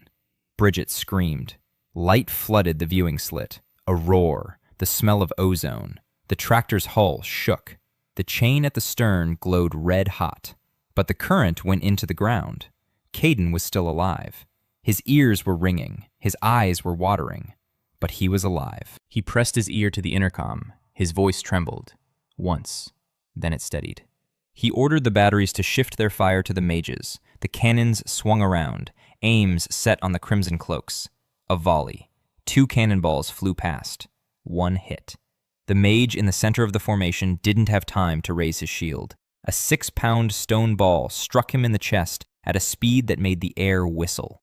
The crimson cloak vanished in a cloud of dust and blood. The mages were human, powerful, terrifying, but human, and a stone cannonball killed them just as it would any knight. The remaining 4 mages struck together, not with lightning, with fire. A wall of flame swept through the gorge. The heat hit his face even through the viewing slit. The lacquer on the tractor's hull sizzled but didn't catch fire. The wooden carriages of the 2 front cannons burst into flames. The crews rolled back. Caden ordered the rear cannons to fire at the mages. A volley. Another mage fell. 3 remained. The fire died down. The mages regrouped. They raised a shield, semi-transparent, shimmering. A cannonball struck the shield and bounced off as if hitting a wall. A magical barrier. Caden watched and thought, quickly, the barrier stops the cannonballs, but does it stop everything? He shouted into the trumpet, "Musketeers, fire at the shield, non-stop, 50 muskets, volley after volley, lead bullets, small, fast, dozens at once." The shield shimmered. It flashed. Each bullet left a ripple on it, like a stone on water. The mages held their ground. They strained, sweat on their faces. Their hands trembled. Caden counted the volleys. 5, 10, 15. On the 18th volley, the shield shattered like glass with a crystalline ring. The mages recoiled, and at that very moment, the 4 cannons in the rear row fired a volley, point blank, at the unprotected mages. 2 cannonballs struck. 2 mages fell. The last mage stood alone, young, pale, his hands hanging at his sides. He looked at the cannons, at the gun carriages, at the bodies of knights and horses that filled the gorge from wall to wall. He turned and ran, backward, into the fog. The cavalry broke ranks, without mages, without formation, without commanders. 3,000 became 1,000, 1,000 became hundreds, hundreds became tens. They fled, back through the gorge, over their own bodies, over the wreckage, over the blood. Caden did not order a pursuit. He looked out through the gap onto the field, at what remained of the iron cavalry, at the mangled armor, at the dead horses, at the people who had been alive just a minute ago. And he thought that he had done all of this. A young blacksmith, with a hammer and the knowledge of how a rifled barrel works. He climbed down from the tractor. His legs were shaking. His hands were shaking. He sat down on the ground, leaned against the track. No, not the track. A wheel. The tractor's wheel. He hadn't reached the tracks yet. That would come later. Bridget climbed out next. She sat down beside him, silently. Lenora approached. His armor was covered in soot. His face was black with gunpowder smoke. She said the company's casualties were 4 wounded, not a single kill. 4 wounded against 1,000 dead knights in the gorge. Caden nodded. Then he bent over and threw up. Lenora stood nearby and waited. When he was done, she handed him a flask of water. He rinsed his mouth. He stood up. He wiped his face. He turned toward the communication tube of the lead vehicle. And he relayed, via semaphore, a phrase that would later appear in all the chronicles. He said, "Gentlemen, the age of knights ended at 7:23 a.m. Silence. Then, somewhere in the rear, one of the musketeers shouted, not hurrah, he just shouted, out of relief, out of the fact that he was alive. Others joined him. The shout turned into a roar. 100 men, peasants, artisans, common folk, who had just defeated the continent's finest cavalry, who, for the first time in their lives, were not cannon fodder, but a force to be reckoned with. Caden stood by the tractor and listened to their shout, and he felt no sense of victory, only exhaustion and nausea, and the realization that tomorrow it would all start over again, because a war doesn't end with a single battle, and because Valerian Korst had escaped alive. 3 weeks after the battle, the Imperial Ambassador Caerden arrived in the capital of Valenhold with a white flag, with a proposal for a truce. Not peace, a truce, for 5 years. King Alistair accepted it. He signed it, not as the defeated side, as an equal, for the first time in 7 years. Caden wasn't present at the signing. He was in the workshop, repairing the third tractor, whose boiler had started leaking after the march. Bridget held the wrench. Tobin handed him the gaskets. Maeve was taking notes. When the messenger brought news of the truce, Caden nodded. He tightened the last bolt, and he said they had 5 years, and that in 5 years he would build what he hadn't had time to build: tracks, rifled barrels, the steel turtle, and an engineering guild where background means nothing and skill means everything. That evening, Caden went down to the basement of the old royal library. Eileen took out the key. The two of them walked through the dark corridors. Eileen held a candle. Silence. The smell of old paper and mold. In the far corner of the basement stood a chest, an old one, made of oak, with a rusty lock. Caden broke the lock. He opened the lid. Inside lay blueprints, yellowed, frayed, 300 years old. He unfolded the first one, and his breath caught in his throat. A steam pump, a gear train, a connecting rod mechanism, drawn by the hand of a man who knew, who understood, who was just like him. Severin Tile, the first time traveler. There were notes in the margins of the blueprints, in fine handwriting, in a language that didn't exist in this world. Caden read them, because the language was Russian. The notes read, "If you're reading this, it means the Master's Mirror has worked again. It means you're just like me, a mechanic, an engineer, a builder, a man of action, an artifact in the basement of the Temple of the Silver Boundary. The Order knows about it. They guard it. They don't destroy it because they're afraid. They don't understand how it works. I didn't make it to it in time. Maybe you will. Take care of the people. A machine isn't just metal. A machine is a person who shouldn't be sent to their death."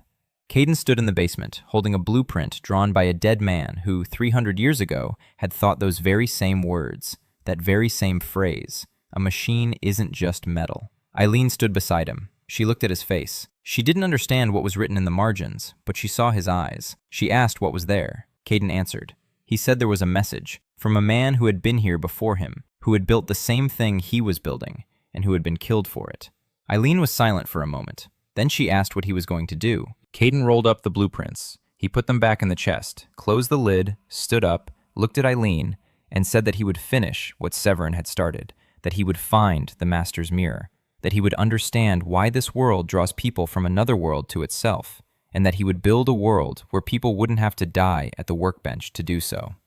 They left the basement. Night, the stars, the workshop courtyard.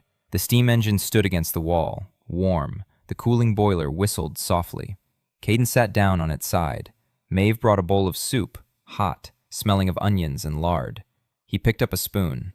Halgrim approached them, with his flask. He sat down next to them, silently. So-Yun came with a lacquered cup of tea. She sat down on a crate. Bridget brought a pie, a big one, enough for everyone. She set it on the side of the tractor.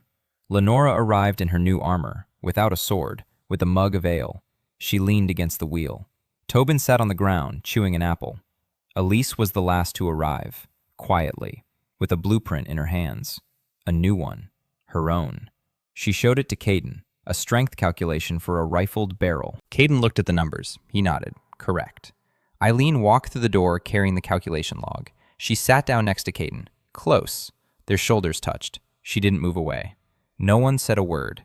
They just sat around the warm machine that, in a year, would become the prototype of the steel turtle.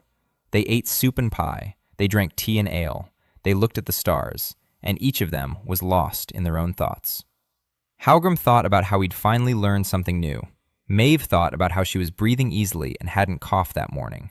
So-Yun thought about how she had a desk, a job, and people around her. Bridget thought about how she was driving again and could feel the steam once more. Lenora thought about how light her armor was, the sword at her belt, and how the world had changed and that it wasn't scary. Tobin thought about how he was 13, had enough to eat, and no one was hitting him. Elise thought about how her grandfather's formulas weren't a curse, but a legacy. Eileen thought about how her brass abacus lies in a locked drawer and is the most precious thing she's ever been given. And Caden thought about how, in his past life, he had an oil stain and the edge of a machine tool. And in this one, he has a workshop, a tractor, guns, the blueprints of a dead stranger, 5 years of peace, and people. Strange, different, angry, frightened. But they'd become a team. He finished his soup, set down the bowl, looked up at the stars, and thought that this was exactly why he'd been reborn.